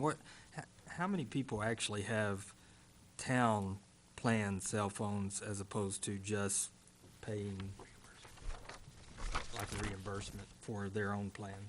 Do we know that number by chance? 60 60 are on the town are plan? on the town plan. Okay. And 60 on the town plan. Is there anybody that's not on the town plan then? We have 18 that Oh, there you receive a allowance. 18. 18 have allowance, 60 on the town plan, okay. So 78 total get something, Right. whether it be town or, And it's not all employees, like, as an example, the volunteers, the cops volunteers have a cell phone dedicated to their group. And that may be why the number is different from what's in the line item on the budget, because the budget only shows 43 cell phone allowances as you go through the line items instead of. Allowances are town provided? Or both? Is that a sum of both? Again, it's the line items in each one of the various departments that we've Sure. been looking at, where it shows the cell phone allowance at $900 per year times the number of employees. The manager's office shows $4,500. The police department shows $7,524. EMS shows $1,524 for phones and plans. Streets, $2,580. But some of these are 900 a year allowances, which is the 18, I think, that Yeah, the Stephen bulk referred of the to. allowances, but some of those have, So one of them is what- shared So by I'm the gonna What's mother. also missing I'm going to here interrupt is- discussion just a moment, please. Believe this item is out of order. We're on the budget, and I recognize that the cell phone plan affects the budget, but you're discussing a management issue of reviewing a plan which really doesn't directly affect the budget, and that's based on advice from council. So, Mr. Pastor is here to make a comment, but No, to answer any question. Who do we currently use? Verizon. Verizon. Verizon. Certainly, you can add that issue to the future agenda items. One thing to keep in mind is that also, those amounts include air cards, so that our police and fire can access the CAD system through Denton County. I didn't count the air cards. I just looked at the $900 times number of people for cell phone allowances. All right. And that was I'm a gonna budget expenditure. All right, I'm going to stop our debate. I appreciate what you're trying to do, but I think we're moving outside of a budget discussion here. We'll deal with that another way. The sheets I handed out, just so you know, were just not to do it that way, but that this is an alternative that could be looked at as a possibility to improve service at a lower cost. All right, thank you. Can you pass me a sheet? You had it right here. Thank you. All right, so item H was hazardous mitigation action plan. There was a question about the budget item related to that somebody had. I don't remember who wanted that, but You wanna run Ms. through the Lamont? HMAP? Do we have to withdraw that? Was there a motion? Hazardous mitigation. Cell phone.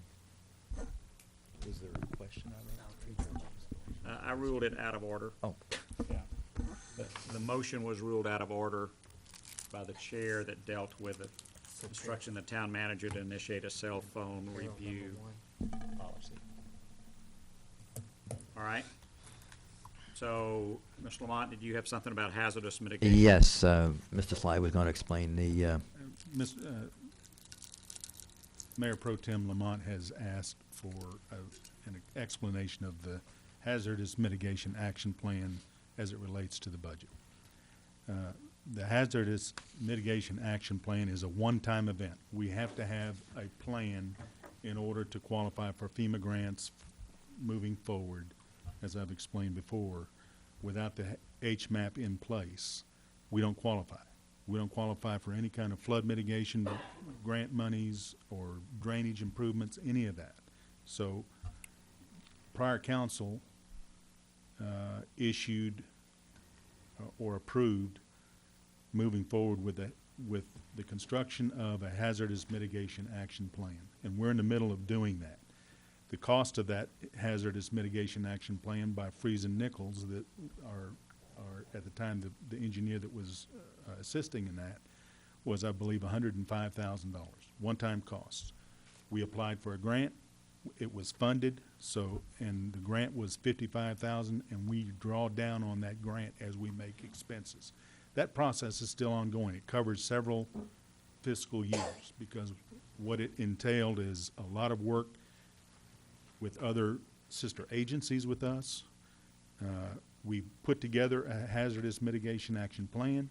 We submitted it to the Department of Emergency Management at the state, and it reviews our plan, forwards it to FEMA for their review before it ever comes back. And that's where it's at right now. It's at the state, they're reviewing our plan. Then FEMA will review the plan, come back here before the council will ever have an opportunity to adopt the hazardous mitigation action plan. But it's not gonna cost us any more than $105,000 less the $55,000 grant. So it's costing it's $50,000 cost, one-time cost, for the purpose of developing and approving a hazardous mitigation action plan, which is absolutely required before we're ever in contention or eligible for future flood mitigation related grants, federal grants. well, I guess my question to you was, you had it in every year going forward. So It's a multiple year deal. I mean, it's taken more than 1 year to get that deal done. Okay, so is it $100,000 or it's $100,000 a year? No, it's a one-time cost of One-time. $105,000, 55 of which is paid by the federal government grant. I get that. So if now you have 78,000 in the current budget, not the future, the current budget. Did we pay 78,000? We've So it's paid 100? between 70 and 75 currently. What you see in the budget, it says HMAP, comma, general consulting. The HMAP we're going to pay for in FY15 is about 30,000. Going forward, it's just general engineering, not related to the HMAP. So that's why you see 100,000. We budget 100,000 for engineering. So at the end of the fiscal year, there'll be, just round numbers, there'll be $70,000 left in the budget. Just bear with me. In theory, yes, but when things come up, like, for example, a resident on Cypress, that's how we identified when they came to us and said, hey, we're having an issue with water, and we're gonna fix it in this fiscal year with a capital project. We have to study that, so we use drainage funds and engineering to go and look at that.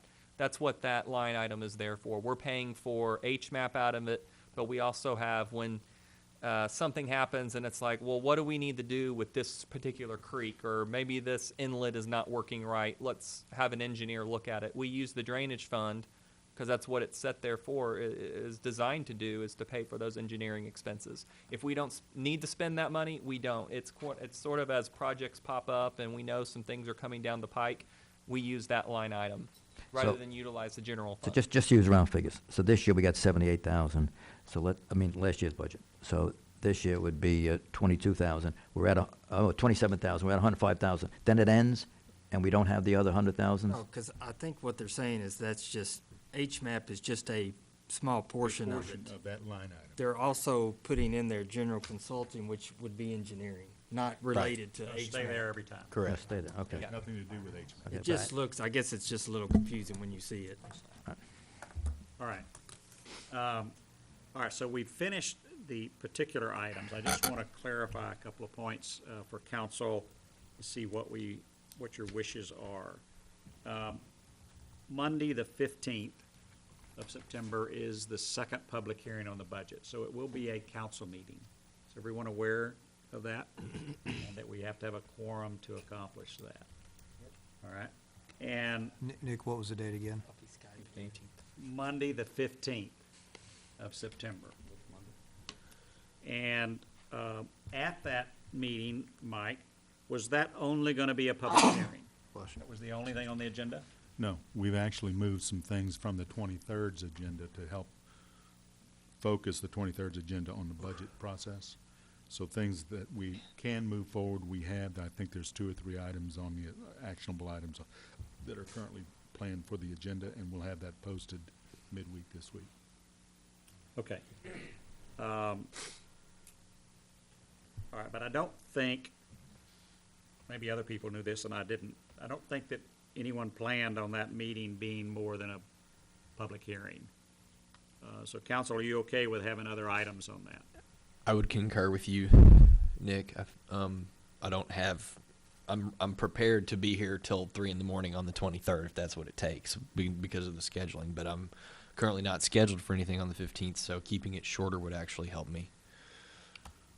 So. Are we still gonna have a meeting on the 23rd as well? Yes. We're gonna have one on Monday and then the following Tuesday. We're required to have a public hearing on the 15th. Okay. Yeah. I'm available to be here. All right, so let me ask a question of council and our town manager. If the council wish to make any modifications to the budget, they could not do so on the 15th if all there was a public hearing. That's correct. So, if you want an action item dealing with the budget on the 15th, then we'd need to make sure we have it there. And I recognize I'm kind of talking future things, but we're talking about the budget. Am I okay, Patricia? No, you're fine. You're Okay. She didn't do like that, too. So I just want to make sure that Mike understands and has the direction that you want to have. Your last chance to modify the budget would be the 23rd. The problem, if you wait to the 23rd, is calculating everything on the fly. So the reality is that would hope that the 23rd is nothing more than we introduce the budget, we get a motion and a second to approve it, and we approve it. If you make any changes, we're gonna be affecting tax rates, which means on the fly, we're gonna be trying to make those corrections.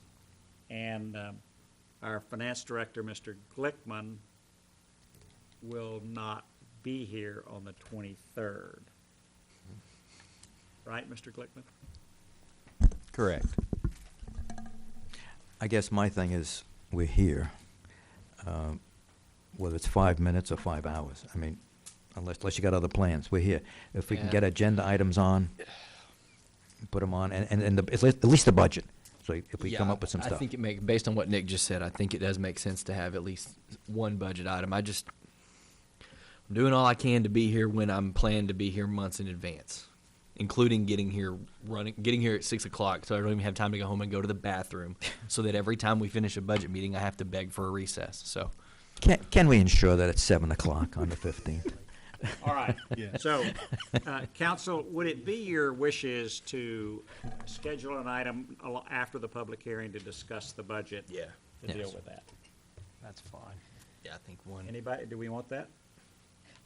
Mr. Mayor, Yes. I just want to be clear that the couple of things that are on the proposed agenda right now would be something like the service and assessment plan approval. I mean, they are not contentious, they're not, it just alleviates the pressure of the 23rd's agenda. I don't think I'd put anything on there that would take a whole lot of time. We're here. All right. Well, we're here. All right, I'm not opposed to those, and I don't see a big opposition to that, Mike, but do have an agenda item to deal with the budget if we want to, in a fashion that we can do whatever we want to do. All right? Well, that deals with the budget. Yeah. However, it has to be worded appropriately. All right, is that okay, council? Are you all right with that? Okay. All right, thank you for allowing me to divert that a little bit. What'd you say? Oh, no. Private discussion? I felt, was I out of order? Yep. No, but I was waiting for you to have a private discussion, and I was gonna rule you out of order, but that's all right. You stopped. We just have a little joke here for everybody, any ruling people out of order. All right, we have finished item 18, we're gonna move back to item 14. Oh, going backwards. Well, I know. remember we skipped. All right. Okay. Item 14, consider and take appropriate action regarding an ordinance of the Town Council of the Town of Trophy Club accepting and approving an update to the Services and Assessment Plan and an updated assessment roll for the Town of Trophy Club Public Improvement District Number 1, Authorized Improvements Assessment, making and adopting findings, accepting and approving the annual service plan update and update assessment roll, and providing an effective date. I would recognize Councilmember Schaffner for a motion. Mayor Sanders. Yeah, Schaffner, yeah. I make a motion to approve ordinance 2014-26, accepting and approving an update of the service and assessment plan and an updated assessment roll for the Town of Trophy Club Public Improvement District Number 1, and accepting and approving the annual service plan update and updated assessment roll to be effective October 1st, 2014. Do you have a second? I'll second. All right, Councilmember Schaffner moved, Councilmember Rowe second. Any questions or discussion? Hearing none, we'll call for the vote. All those approving item 14, please show your hands. All opposed, none. It is unanimous. Item 15, consider and take appropriate action regarding a resolution accepting an annual service and assessment plan update for authorized services, emergency services for the Trophy Club Public Improvement District Number 1, the Highlands of Trophy Club, and proposed assessment roll, setting a date for the public hearing, authorizing the publication and notice and directing the mailing of notices as required by law, enacting other provisions related thereto, and providing an effective date. The chair would recognize Mr. Schaffner again. I make a motion to approve Resolution 2014-32, accepting an annual service and assessment plan update for authorized services, emergency services for the Town of Trophy Club Public Improvement District Number 1, and the proposed assessment roll, setting the date of September 23rd, 2014 for a public hearing, authorizing the publication of notice and directing the mailing of notices as required by law to be effective today, September 9th, 2014. All right, so I have a motion to have a second. I'll second. Councilman Monroe seconds. Just for clarification, was there something in the document that sent to us that had the wrong date? Was it that we were dealing with, we needed to change? It's been corrected. Okay, so this was the corrected one. Okay, thank you very much. I went looking for the wrong date and I couldn't find it, so. All right, any discussion? Hearing none, we'll call for the vote. All those approving 2014-32 resolution, please show your hands. It is unanimous, no opposed. It passes. Item number 16. Consider and take appropriate action regarding a resolution repealing resolution number 2014-23, appointing citizens to serve on the Ethics Commission, adopting a new resolution, appointing citizens to fill vacancies on the Ethics Commission, and reaffirming existing appointments and providing an effective date. I would entertain a motion to approve Resolution 2014-31. I make a motion to approve resolution 2014-31, repealing 2014-23, appointing Lori Branson to a 3-year term to expire in 2017, and Dr. Charles Anyama and Carol Sue Tambari as alternates to the same 3-year term to expire in 2017. I'll second that.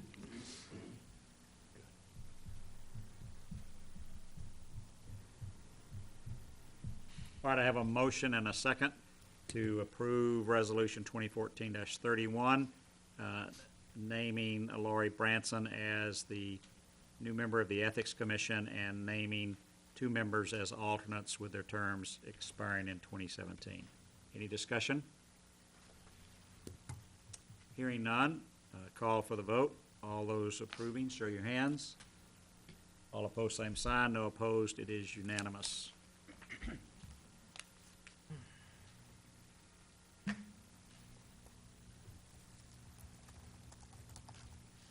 Item number 17, consider and provide direction regarding required permits for food establishments as regulated by Article 2, Food Establishment Regulations of Chapter 6, Health and Sanitation of the Code of Ordinances of the town, and other regulations applicable to miscellaneous food and beverage sales activities within the town. Do you need any introduction about this, Mike? Just a very brief introduction. This came to light with an incident we recently had with a lemonade stand that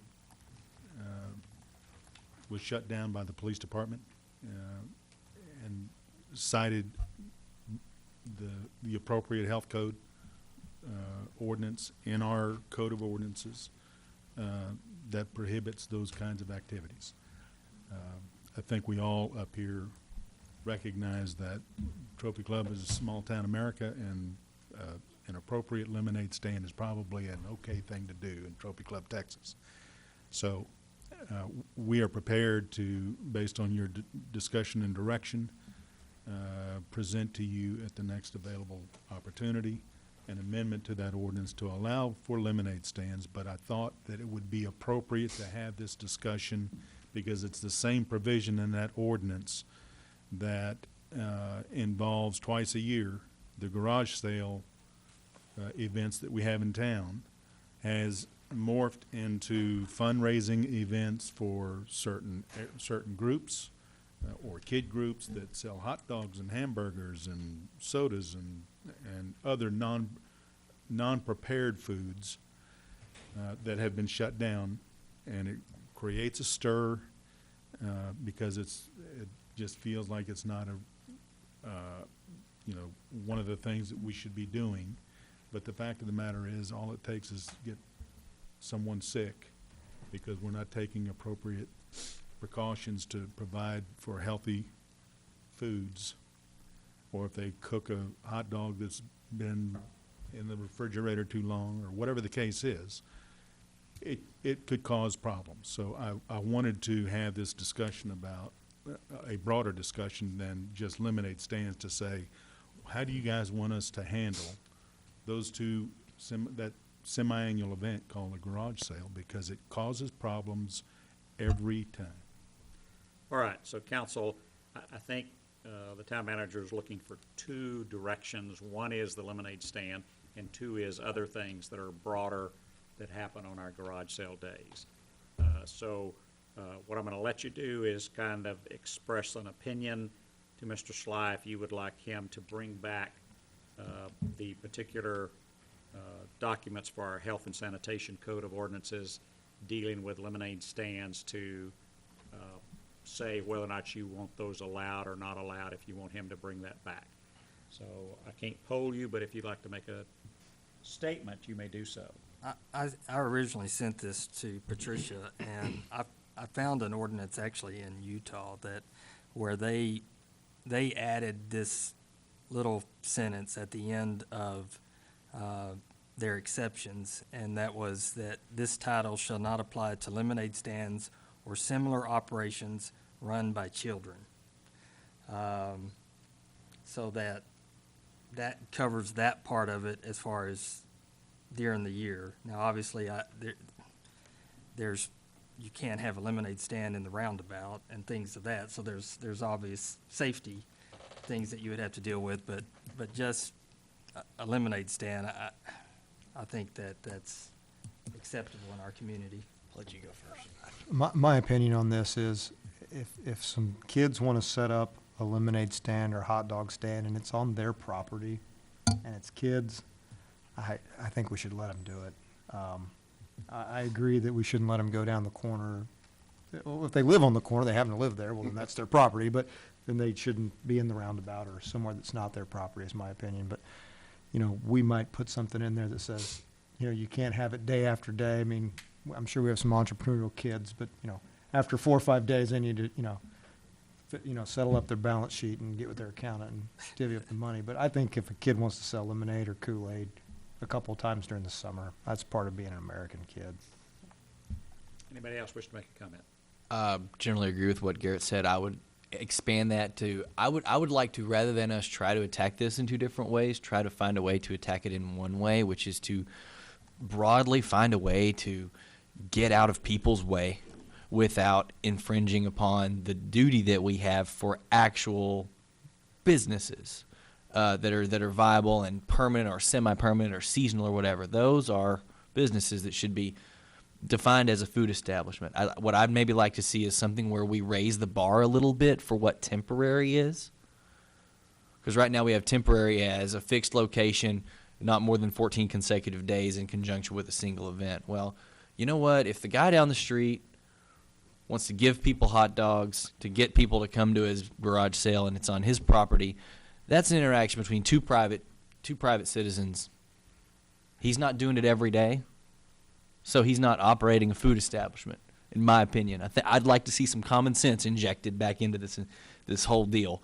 And so if there's another definition that says if whatever you're doing, you're not doing it more than 3 days out of a calendar month, or not more than 1 day in a month for 3 months out of the year, I don't know, whatever. I want us to get out of people's way and let private citizens have private interactions and private transactions like the founders intended. We read the Constitution Week earlier today, so. All right, anybody else comments? I guess, Chief, my question would be, Chief, hello? Chief Niffen? Yeah, Chief. My question would be, during the garage sales, are basically individuals who are on their own property, do people come into town to sell stuff? They're usually people on their own property selling hamburgers, hot dogs, things like that. Yeah. Anybody else wish to make a suggestion about this? I support the concept thus far that's been talked about. I too would like to say that at least at our garage sales that we allow people to do that. I don't know if you ask these people if they're going to give something away or sell something that's food, that they come register so we have their name and address. So if somebody calls us and said, I got sick after eating a hot dog at 7 Hayes Court, you would know that who lived at 7 Hayes Court. The health code won't allow you to, you can't charge for food services. The health code does not allow you to charge for those types of services. I think there is some sense of common sense and application when I have the kids across the street have the lemonade stand and things like that. But if you're selling food on your property, there is a health code issue there. Whose health code? The state health code. We live under a soft tyranny, folks. We truly live under a soft tyranny. I'm dead serious. I want everybody to really take that Constitution thing to heart right now. In all fairness, most of our residents recognize that there's that health code, and they go get their food handler's permit. That's what would be required. They've got them. It's those guys that don't. All right, so I think, Mike, you ought to be able to see that there was comments made by the council that said, bring this back, try to deal with those issues, especially the lemonade stand. All right. Message received. All right. Item 19, consider and take appropriate action to engage third-party vendor for ground spraying for mosquitoes in threatened areas within the town limits of Trophy Club. Mr. Slide, do you have some introductory comments? Only to the extent that there are, we anticipate a very light year as it relates to West Nile virus. And for all intents and purposes, it has been a light year, certainly much lighter than it has in the past. However, there has been some positive cases in the general region all around us. We are not testing this year, and we chose not to test because of the anticipated light year. But as a result of the positive cases in South Lake and in Flower Mound, I think there was one in Roanoke, one in Keller. I have provided for you a proposal to provide for mosquito spraying and get out in front of this thing. I know that our sister cities intend to spray. We've talked to a couple of vendors.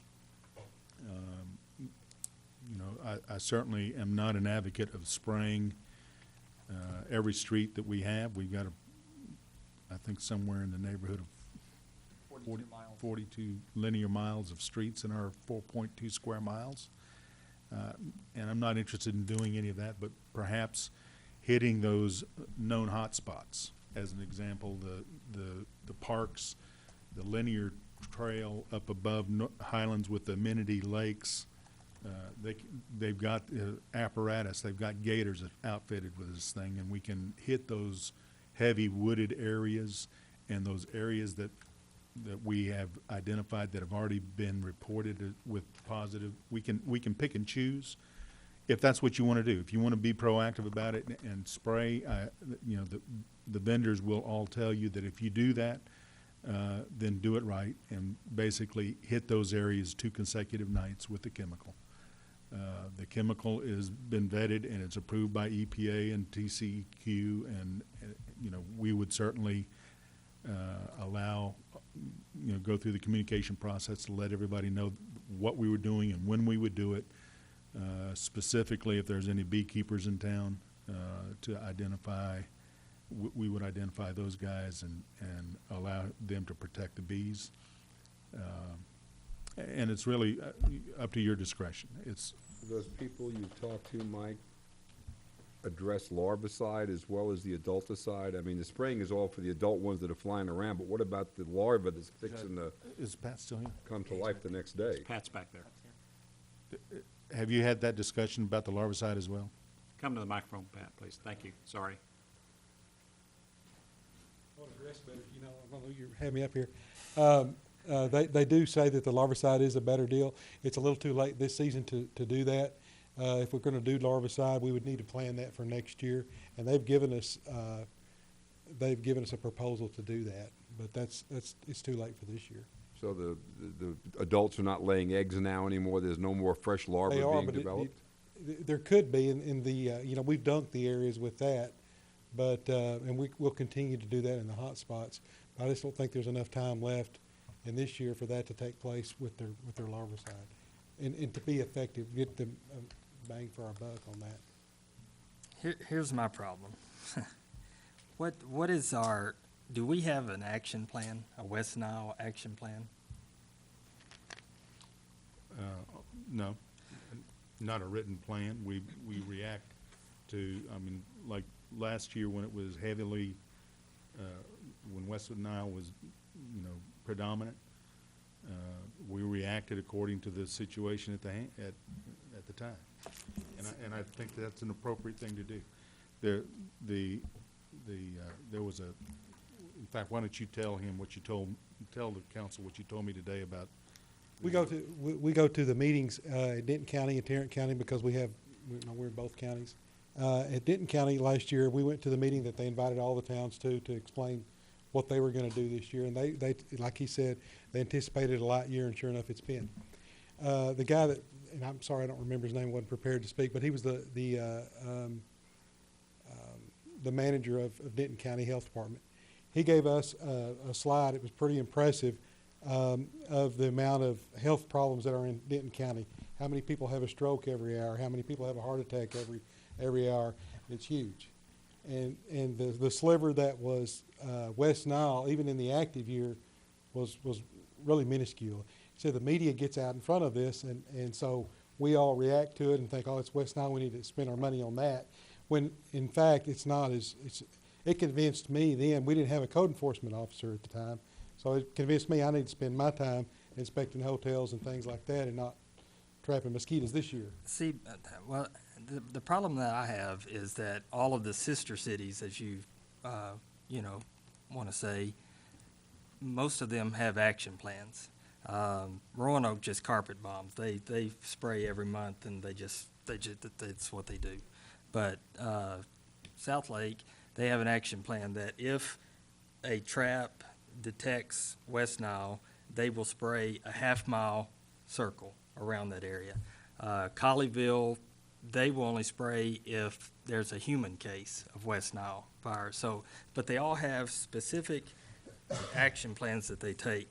And so, go ahead. Those recommendations that you're giving, that's straight out of what the proposal that we've been given. If you have a case, you go a half mile around it and you. Right, and actually it goes back, and I kind of fought the 2012 council because it goes back to 2012 where the CDC and the Texas Health Department came together and they gave recommendations based on the North Texas outbreak. And so I think if we spray, we don't even know if there's West Nile there. So we're just basically, we're doing no different than the people looking for the Malaysian Airlines. We have no clue, We don't know where we're looking or where we're spraying. That was a And random so callback. I don't think that, I think we need an action plan. And I think we need to get back to, how many traps did we have in 2013? Three.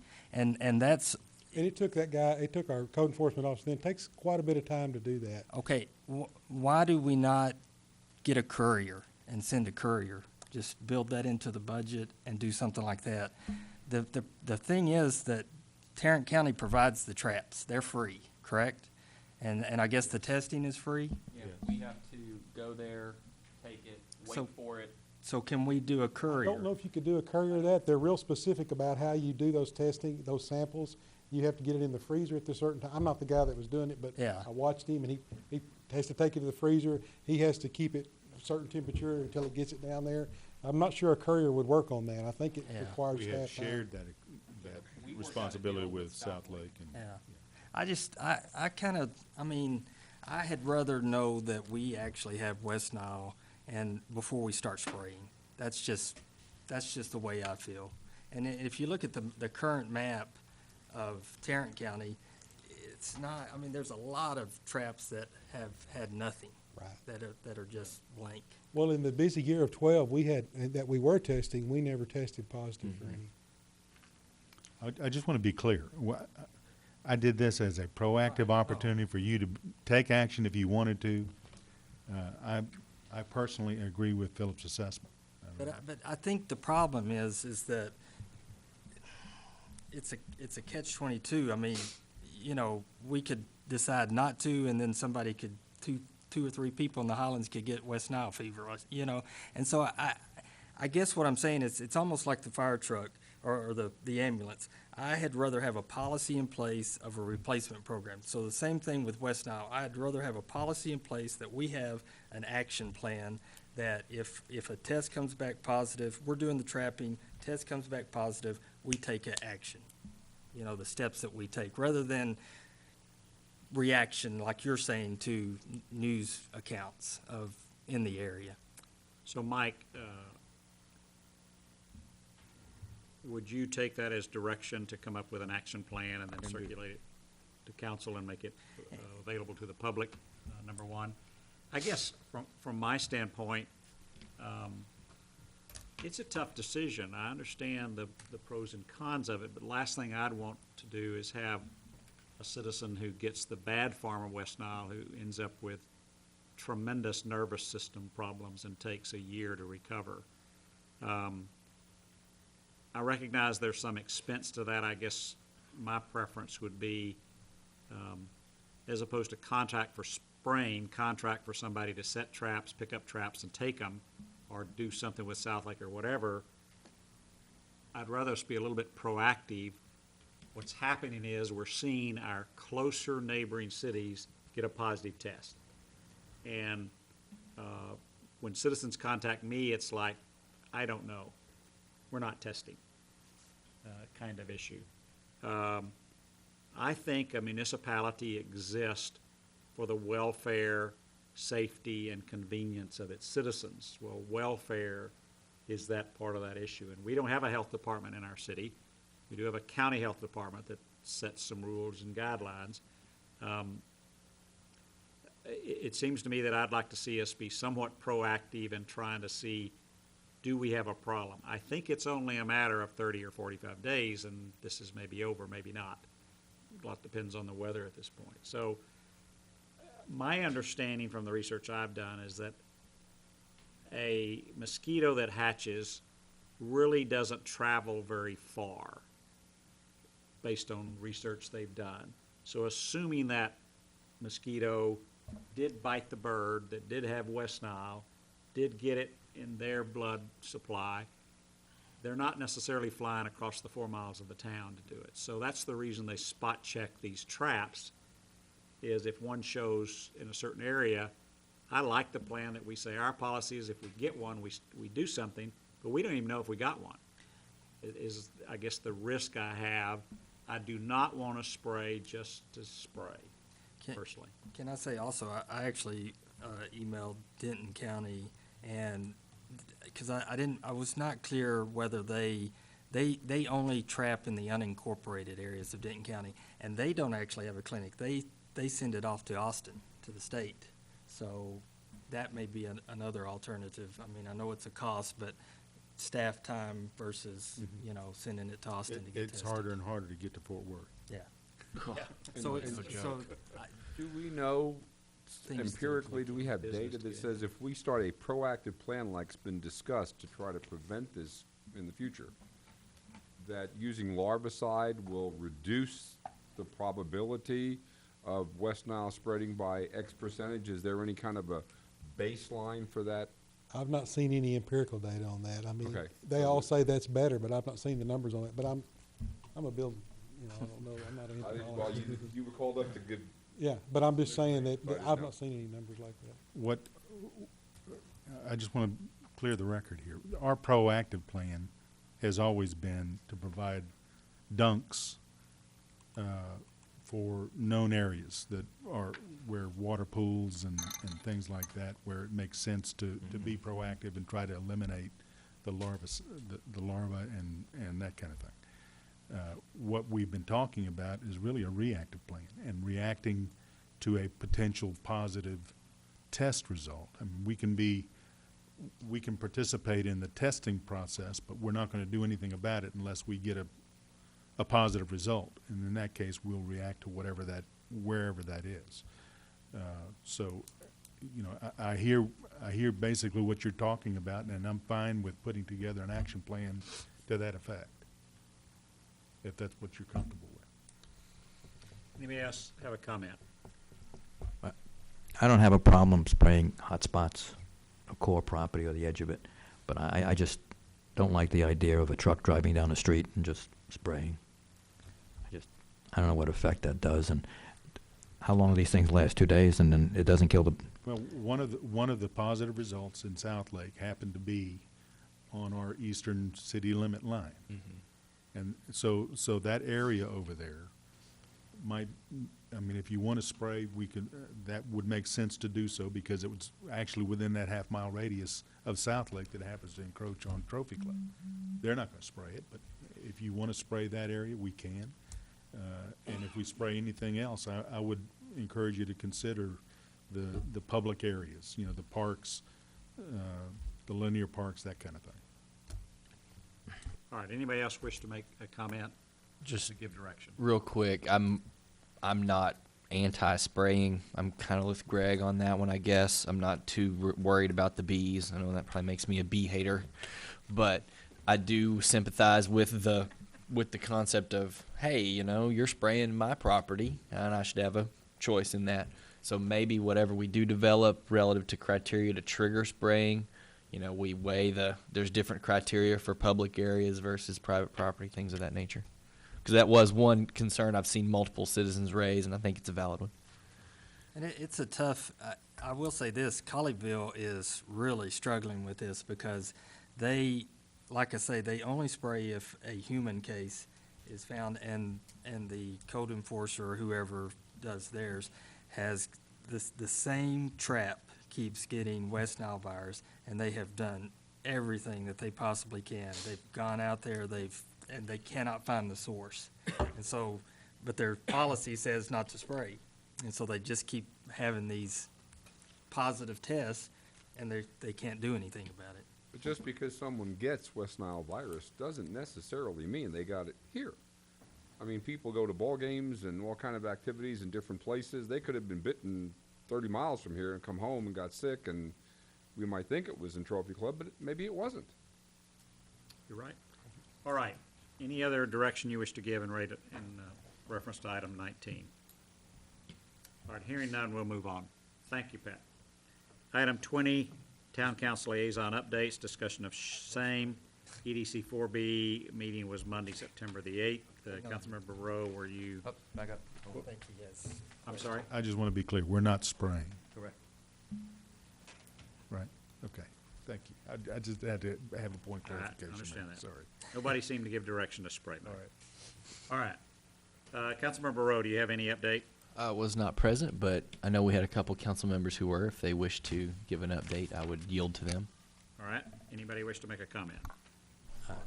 they just interviewed, actually one resident, Jerry Rapp, and they made the recommendation that the 3 current members that are up for renomination be recommended to the council. All right. Now, maybe Mr. Seidel has something to add. The board did interview Mr. Rapp. He was, I think, I would hope that he would be involved somewhere in our community. I thought he was impressive with what he brought to the table. You do have 3 existing board members, Sean Weaver, Jim Hicks, and David Brode, serving on that board, and they all wish to desire, and that was the recommendation by the board, that they would like to all continue to serve in that capacity. Additionally, there was lots of discussion regarding the EDC marketing coordinator position. The vote was to include it in their budget, but we're going to bring it back, projects, scopes of responsibilities, job descriptions, and things like that to further refine it. And they're going to discuss if they want it to be a full-time position, a part-time position, or whatever. So that's included within their budget currently. And as we mentioned at our previous budget work session, that is there within our budget, but it also has an offsetting transfer of revenue in, so it only gets spent if somebody's hired, but you also have the money coming in, so they're a town employee. So those were the 2 main events that occurred last night, and When do we have to approve their budget? Because we have to. you'll approve it on the 23rd with the entire budget. So they're going to meet again and approve their budget? No, they approved their budget last night with that position in there, but they're gonna, they want to have some more discussion regarding that. All right, very good. And the Focus on Business event, which was scheduled for September 24th at the Hampton Inn, has been postponed. I've reached out to Hampton to try to see if we can do first couple of weeks, because that's the same night as Byron Nelson High School's parade. So instead of trying to have people drive perhaps to that event and having council members and other folks who want to participate, we'll move the event and reschedule the speaker and everything that we had lined up. All right, thank you. Much better report than yours. All right, item number 21. Town Manager Sly's update regarding the following discussion and provide input regarding same. 9/11 ceremony on Thursday, September the 11th at 9 a.m. at the fire station. Trophy Club Fire Department badge and ribbon ceremony Sunday, September 21st at 3:30 p.m., I believe, at the Country Club. And Highway 114, 170 transportation update, human resources update in reference to Chief Niffin's retirement and Stephen Glickman's resignation. Mr. Sly. And I have nothing else to add. Just by reading it, it did it. Oh, okay. I just want to remind everybody of the two events, 9/11 especially. Both fire and police do a fantastic job of recognizing Patriots Day at 9 a.m. at the fire station flagpole. They do a great job, and if you happen to be in town, or if anybody happens to be in town, you're all invited. They do a fantastic job for all the right reasons. When is Chief Niffin's retirement at the club? On the 25th. Thursday, the 25th, just so 9/25. everybody We've got, hears that. and I guess from an HR perspective, I will tell you that our organization's going to have two pretty big holes to fill, and we are in the process of doing that as we speak. But Chief Niffin, after 40 years, is hanging it up, and we've got a retirement reception planned for him at the Country Club on the 25th at 3 p.m. And Stephen Glickman has really made an impact in the 13 months that he's been here, has truly made a very positive impact on Trophy Club. And we hate to see him leave, but he will be leaving for greener pastures in his own mind. And his last day will be the 17th of September. So he assures me that the budget will be in the can, subject to anything that you guys want to do to change it on the 23rd. Thank you, Mike. Stephen, on behalf of myself and the council, thank you for your hard work and dedication to our town. Much appreciated. Appreciate all the knowledge you've shared with us and guidance, and I think we all wish you well in your new career, and future child, I think, is fixing to happen or something like that. Thank you. Yeah, so thank you very much. And Chief, I'll say something to you at your retirement party. Until then, I'm not saying it. Okay.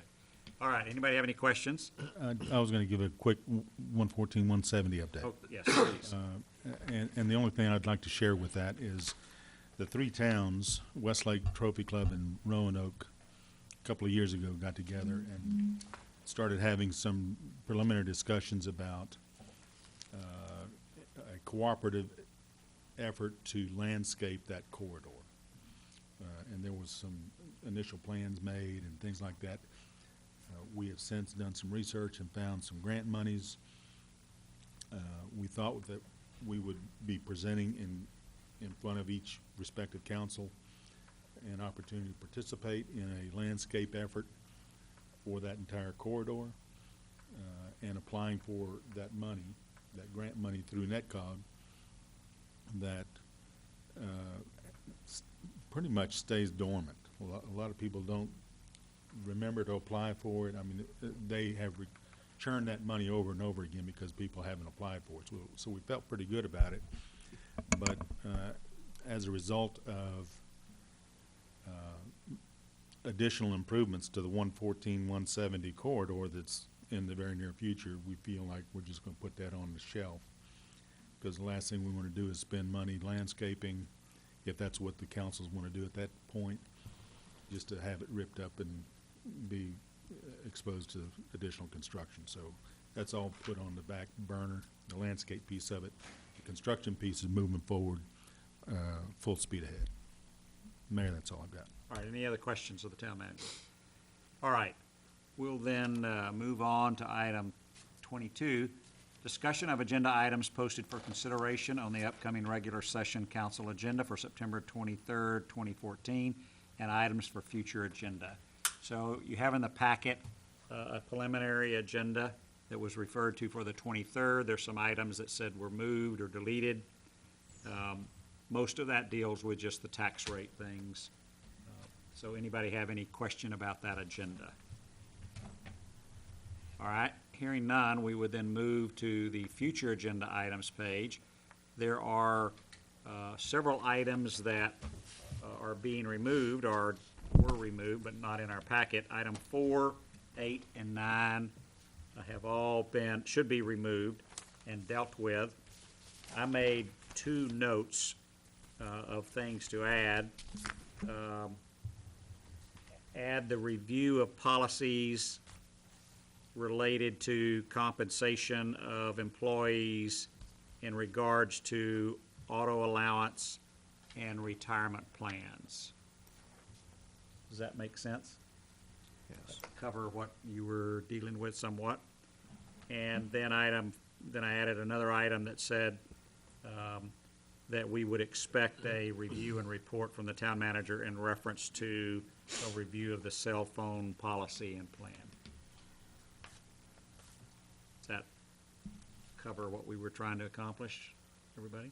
Anybody else have anything to add? Maybe for the cell phone one, maybe reword it as wireless, since the air card question came up. Wireless, yep, I'm okay with that. That way it could be either or. All right, any other items? Okay, I actually have a couple. all right, for the future agenda? Yes, sir. And the thing that this was, the genesis of this is something that's a larger discussion that I suspect will come to us anyway, but out of some of the feedback that we got from residents regarding crosswalk safety, and we had an incident earlier this week, one of the things that was brought up to me as an aside to that was parking on Parkview. It's becoming more of a problem as the field use there is becoming more prevalent and using more space along that road. So I'd like for us to maybe hear from our police department and some other folks about potential options there to help mitigate that. All right, anything else? The other one is the crosswalk safety thing, but I'm sure that'll come before us. I'll put it on there if y'all want me to, but.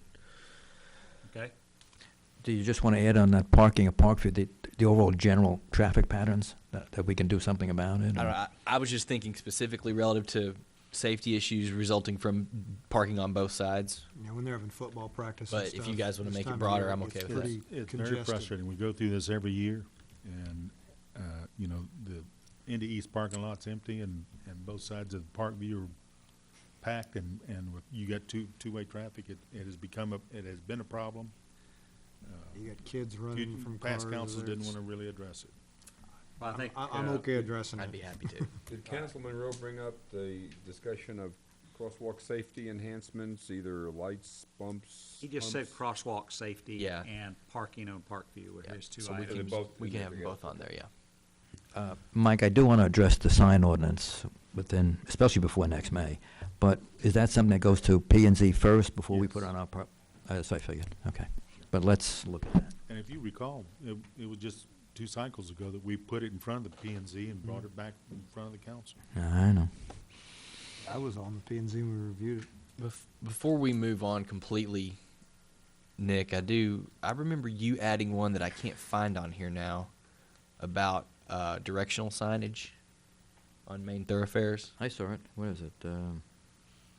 We have general signage from Pero. Number 7? You talking about number 7? Yeah, No. I don't think we've ever added it to the I future thought agenda items. I could have sworn There we had discussed it. Mayor talked about directional signs Was it and direction? medians. Yeah, it was more the information signs that were Okay. from the old Information signs. developers. Yeah. Is what I was You know, the referring to. original. We have these old signs around town, the brick pedestals, some signs in the middle, Tammy has it. looking old. Monuments and all. Oh, Sometime it's we on the need hard to get copy. them. Okay, so Tammy answered my question. It's on the That's hard right, number copy, 7? so it's there. Yes, it's number Okay. 7. No one ever listens to me. I'm just looking out for you. Somebody's got to. All right, council, what I'm gonna do is take us back into executive session because we didn't get to finish our deliberation because we needed to get to the public hearing. Tricia, do I need to read that again? If you'll just read the section number again and state the time, that would be good. All right, At 9:20 PM, we will convene into executive session relative to Texas Government Code, Section 551.0712 and Section 551.072. I said that wrong, 0712 and then 072. Right. Is that all I needed? That's it. All right, we are in executive session. We'll recess for 5 minutes. Chairman Spinelli, can we take a break? It is 9:52, and we have convened back from our executive session into regular session. Council, do you have any action you'd like to take as a result of the executive session? Hearing none, we will entertain a motion to adjourn. I motion to adjourn. It has been moved by Councilman Perro, seconded by Lamont, that we will adjourn. Raise your hands if you want to adjourn. All opposed? We're adjourned.